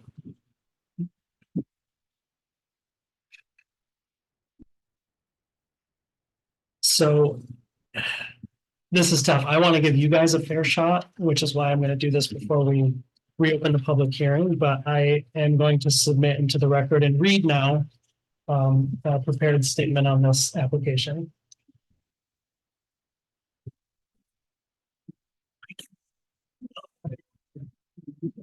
Okay, them to look at, but we will get it into the record. So this is concerning the ongoing discussion, which has been long over a year, almost a year, of whether it's area or use variance. In this case, that has a huge impact because area variance is a lot more leeway. As you've been before us with use variances before. Use variances, we have a legal obligation to make sure that you meet all 4 criteria. If you can't meet one of the criteria legally, there is no use variance. So I'm going to read in consultation with legal what was researched and prepared. So the applicant is proposing a first floor addition to the Ossining Snack Shop, which is a non-conforming use in the S75 zoning district, and has requested area variances for the side yard, both side yards, front yard, and rear yard setbacks in connection with this proposal. The applicant has also applied for a variance to extend a non-conforming use by more than 10%. However, this variance does not apply as that standard applies only to residential dwellings. So it is actually just a variance to extend the non-conforming use. The addition is proposed as unfinished business storage, and the applicant also proposes to enlarge the footprint of the first floor to create additional business storage. Together, these improvements represent an approximate 55% increase in the building's square footage. This expansion is what is at issue. Expanding a non-conforming use is the sole, I won't say the sole, but it's a very important consideration. The zoning code is clear that non-conforming uses shall not be enlarged, extended, or intensified unless an exception applies. The applicant's proposal would enlarge, extend, and intensify the non-conforming business use, and none of the exceptions apply. As such, this application requires a use variance to move forward, in my opinion. The applicant was advised that the board will proceed on the current record at the January meeting. We all know that was canceled due to weather, and was advised to submit materials for the use variance request. To date, the applicant has not submitted anything to support the use variance as requested, other than a 1981 use variance granted to expand the non-conforming gas station use for a new gas pump, island, and canopy only. The current application is a completely different application for the expansion of the non-conforming retail store. The prior application has no relevance in this case. The resolution specifically stated that the building was getting smaller, not larger, and the proposal overall reduced the extent of the non-conforming use. Those were significant factors in the board's decision. In addition, the law on use variances was amended in 1992, and the zoning code has since been amended. To receive a use variance, the applicant must prove all four factors. The applicant cannot realize a reasonable return as shown by competent financial evidence. And we do look to see whether this was made up or competent financial evidence from a third party. You have not provided us any financial data, but we have requested it. The alleged hardship relating to the property is unique. The applicant has not made any arguments as to this factor. The requested use variance will not alter the essential character of the neighborhood. The applicant's submissions to date do not discuss how the increased intensity of the use will impact the neighborhood, with the exception of you saying that some sort of sound monitoring, you guys looked at the noise impact in the neighborhood, but there's no proof that that happened. There's nothing for us in the application to look at other than your word, which we can't do. We're not allowed to do that. And the hardship is not self-created. The applicant has not provided arguments to prove this factor, and unlike an area variance, in a use variance, the finding that a hardship is self-created is determinative. So if on any of those 4 points, we find that you don't meet one of those, we have to vote no. And according to this, it's on all 4 points. So you would have to prove to us today that you meet the requirements on all 4 points, or you can't approve a use variance. It's very different than an area variance. So based on the information in the record, my motion, if I was to make a motion, would be to deny the application as it stands. And let me Corky talk a little bit. I thought the whole discussion up to this point, because we don't invest in, I guess, the different points of view is because we looked at this was a snack shop. It has a COO for the certificate faculties for storing and use. So I guess the testing that we do is that if we were not to do anything, not to improve the site using that, it will be used as like a snack shop. It has the right to be continued to use that. So we're not changing, our action is not changing the use of the snack shop. The snack shop, it's not the snack shop. We are looking at the whole property. And because the use variance in 1982, prior to the code change in 1991, was outlined here, was granted only for the gas canopy and the gas pump. It does not include the snack shop.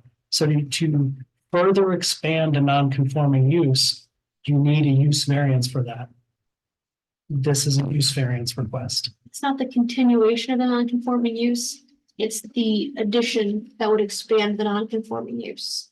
That is what's really triggering the use variance here. So if you didn't change the building, you don't need to talk to us. There's nothing to do. But because you're expanding the building, That is a non-conforming use to begin, right?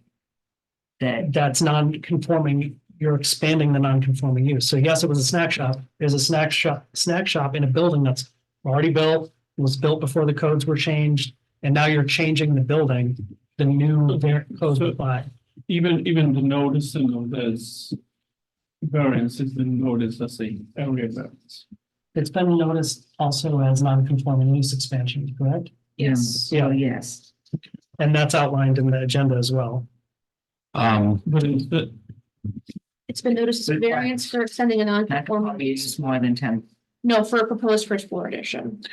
You know, Kyle's certainly done a lot of work here, but I would prefer that he get some legal authority from the board and the board's not saying anything with regard to your qualifications, but I'd like to see something like this put out by an attorney rather than a board member. This was written by the attorney in consultation with me because I'm not allowed to meet with you guys outside of a meeting. That's right. I'm not allowed to give this to you in advance and discuss it because that's the law. But any one of us can talk to the lawyer on our own. so I guess in On the attorney or the applicant. I'm not sure if I've been at the zoning on this matter, but at planning. You've definitely been here before, unless I saw this. Yeah, I could have been something else over the years. And you know Fred's from Gully, you know Fred from Gully's. There are some people of our generation. I met my wife there. There you go. In any event, I appreciate the comments, council. We've had this conversation, we've had discussion.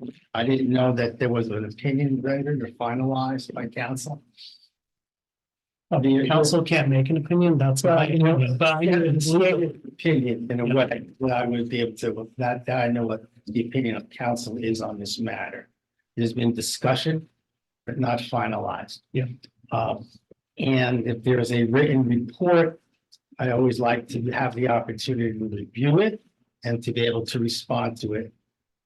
Not this hour, you know, like this, but there are some very specific things that I know that have ticked my research into this issue of use. So what is the use of that space? Is it the building? Is it snack shop? Is it a gas station? What are we talking about with a non-conforming use? It's the purpose of why it's there? Or is it the square footage of the building?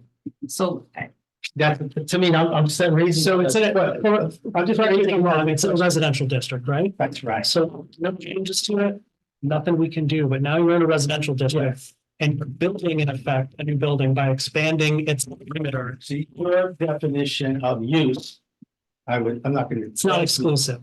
Is that it's the size of the building. No, it's not. no, That's not what I'm that's not- saying. What I'm saying, that's what I believe is a. So under current- I'll just finish. Yeah. It's too late to argue. I'm too tired. I got an early flight. I think it's a very critical question. I've read numerous articles, law review articles about this, and a specific point about non-conforming use pre-existing. The Austin Code doesn't address commercial, it addresses residential. Talked about that in one of the meetings. It's silent on the term commercial. The non-conforming and changing. So my question is, as a practical matter, looking at it, what is the non-conforming use? The non-conforming use is that it's non-residential. We're not increasing the non-residential use. It's going to be selling the same type of thing. It's going to be pumping the same gas. It's going to be in a different envelope. It's going to be in an envelope that's modernized to meet today's needs, that's cognizant of necessity and improvement. It's cognizant of, I know recently, having had some surgery, that there are places that are difficult to get into. That shop, if you've ever been there, it's kind of punchy. What they're doing is putting in a handicap space. That's an improvement. Is that changing the use?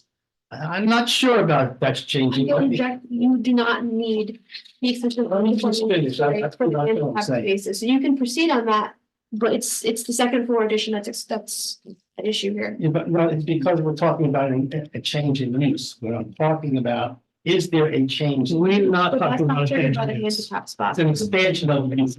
non-conforming Expansion of use. of non-conforming use, Okay, yes. yes. That's So all. I'm not, want to just talk about an expansion of non-conforming use. He's not proposed to spend or sell any more product.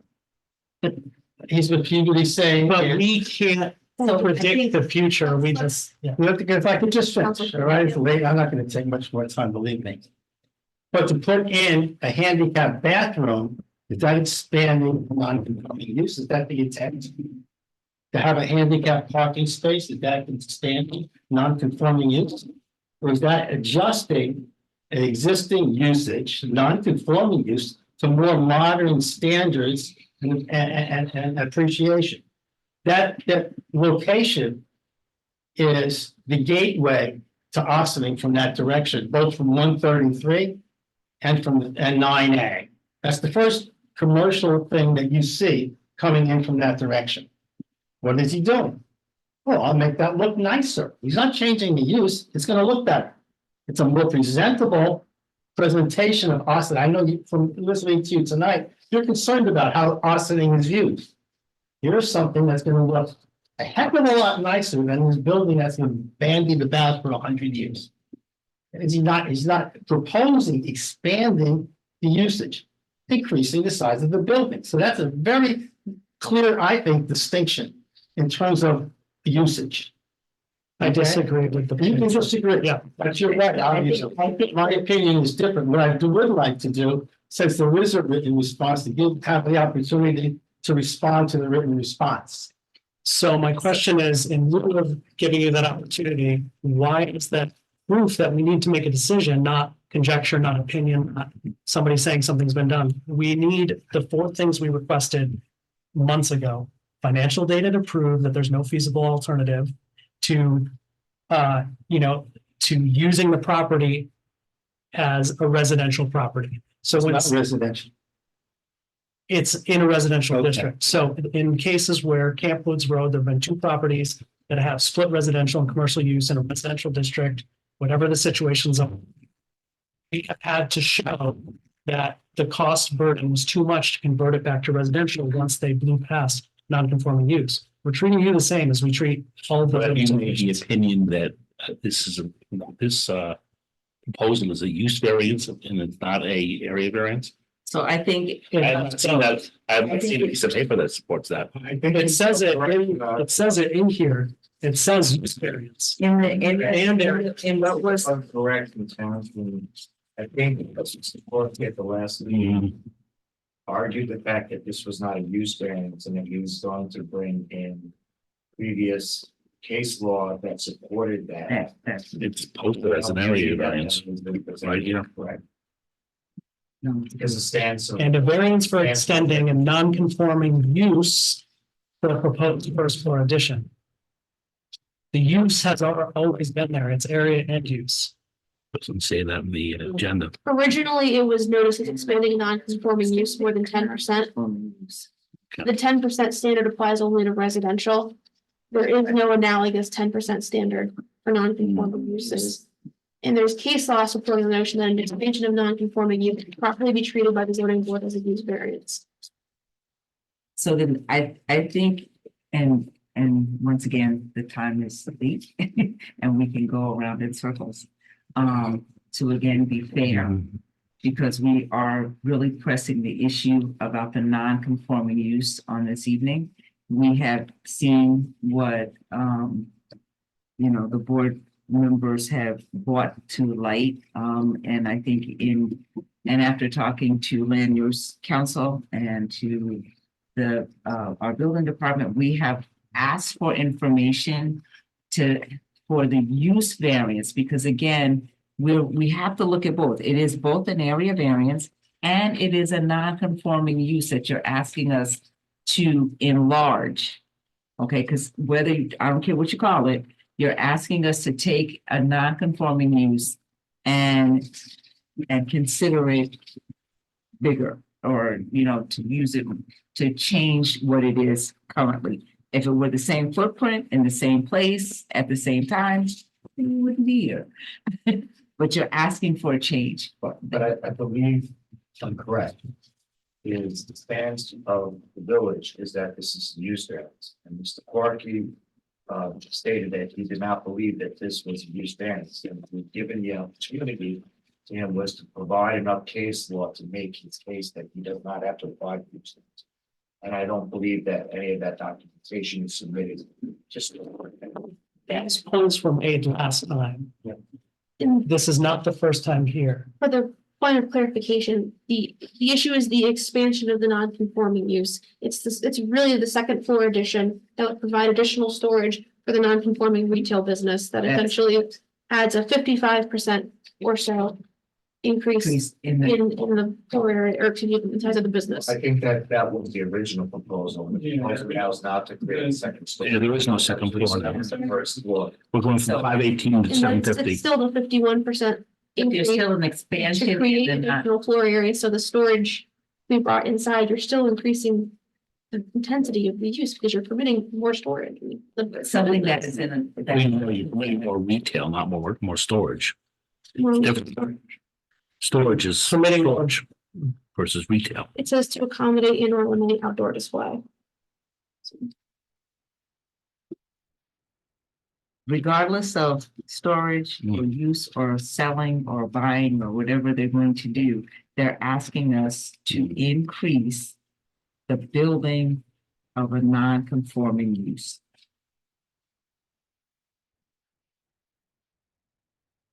There's a reason that use variances have a high bar. The Right, reason and the stuff is in bar- writing today is because these things were said, And- and maybe not as eloquently because they weren't written down, but we asked for them last time. And you sent 2 memos to have us continue this on the agenda while we didn't have a meeting, or even when we did have a meeting.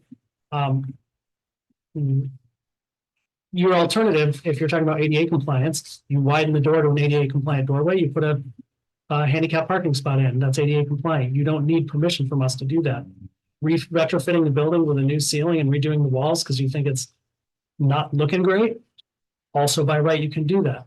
In terms of size and making it more modern, size and modernity have virtually nothing to do with each other on their face. Because if you go to Rhode Island or you go to historic districts, they all have small gas stations. Cooperstown, New York, where I'm from, small gas stations, they're restricted to size, still do their business, they just make them look nicer. Bigger doesn't mean nicer. So expanding a non-conforming use to the second floor or then taking the second floor off and then expanding the building is an expansion of use.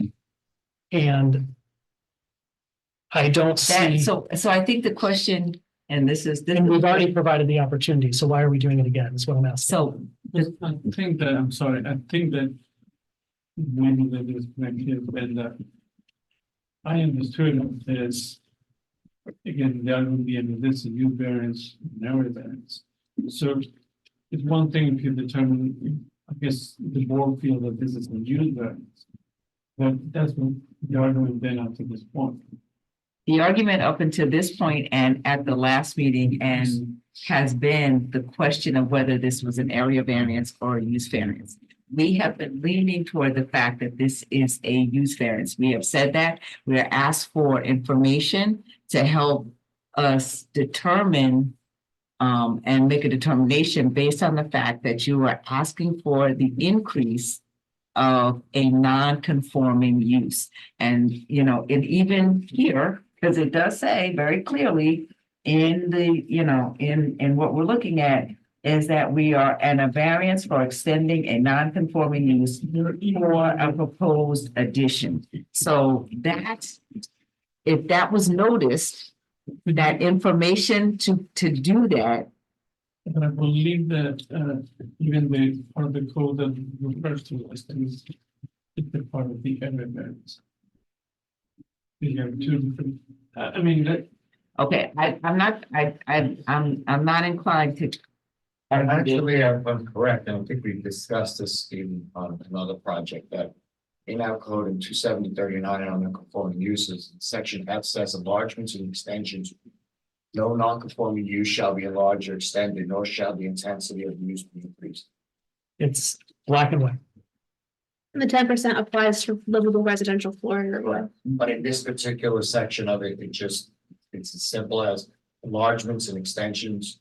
No non-conforming use shall be enlarged or extended, nor shall the intensity be of use increased. And even where there was a residential case where 10% was allowed for the expansion of non-conforming use, I believe you presented a case to us that was declined even after they reduced it because it was still too much. And we didn't want to set that precedent. So it's not personal. We have a legal responsibility. People may view it differently, but the code is not, here's the code. And then if you want to change it, you guys feel like it, just go and do it. There has to be a compelling reason and a balance of why. And I don't see that, haven't seen that. And we provided 3 opportunities to provide information to us, whether it was area or use. As a lawyer, you're a very smart man. If you hear there's going to be a problem and you promise to give us stuff that you don't give us, no one needs to tell you to bring it to us. You should just do it because you know that those questions exist. You should address them. Speaking to them means nothing because it's not in the record. It doesn't exist. The public can't read it and we can't read it. We can't take your word for it. So today I'm inclined to vote and I cannot motion or second any calls to adjourn this. And also the ADA parking can be achieved without the extension of non-conforming variance. And Joe, I'll let you opine, but construction of an ADA compliant bathroom without a structural alteration. Right, Wouldn't- the way the ADA, when the law is written is, it can be achieved. It cannot be achieved, you're not required to do so. So these remains of the building as it is. Mhm. He's not even obligated to actually provide ADA compliance.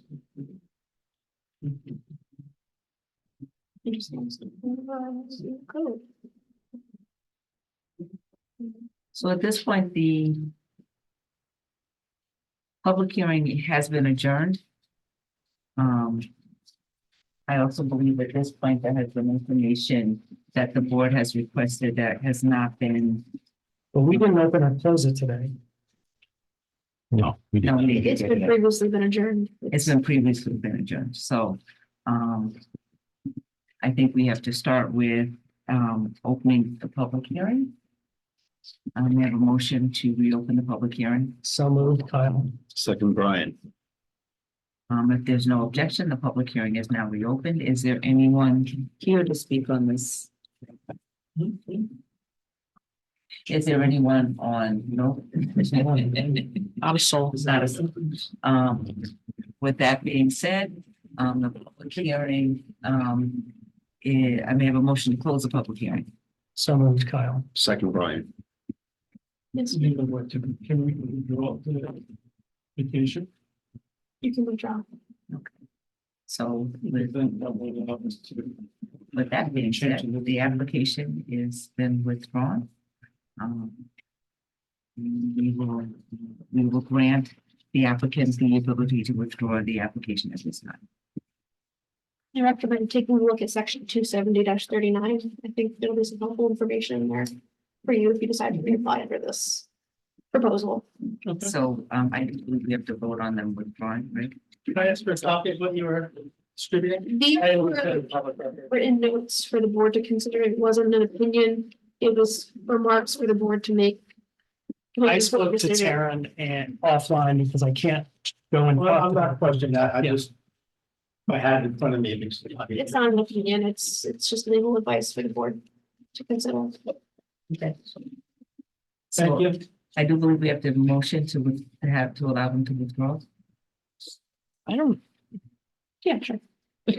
I just want to make it legal, to make it on the record so that it's withdrawn. So we have a motion to allow the applicant to withdraw their application at this time. So moved, Kyle. Second, Brian. Roll call? I was gonna do. yeah. Mike Stahl, Yes. Kyle Aberzic, Yes. Brian Granoff, Just did a roll call. Yeah, Brian, yes. I'm here. this was a roll call to allow the applicant to withdraw. I Thank you. heard from Michael, Brian, Kyle, and Chair Cheatham. Yes, Okay. okay, so the application is withdrawn at this time, without prejudice, which means you can go ahead, and I'm gonna use that legal term, since you don't think I knew that. I didn't doubt you for a second. Yeah, so you can apply it, and Yeah. adjourned at this time is ZBA 12/2023, Stoughton Avenue. And if there is nothing else for us to discuss, may I have a motion to adjourn? Motion to adjourn, Brian. May I have a second? And there shall be nobody opposing, all in favor? Aye. Motion carried. Good night, Jamie. Bye. Thank you, Jamie. Thank you, David. Aye. She probably just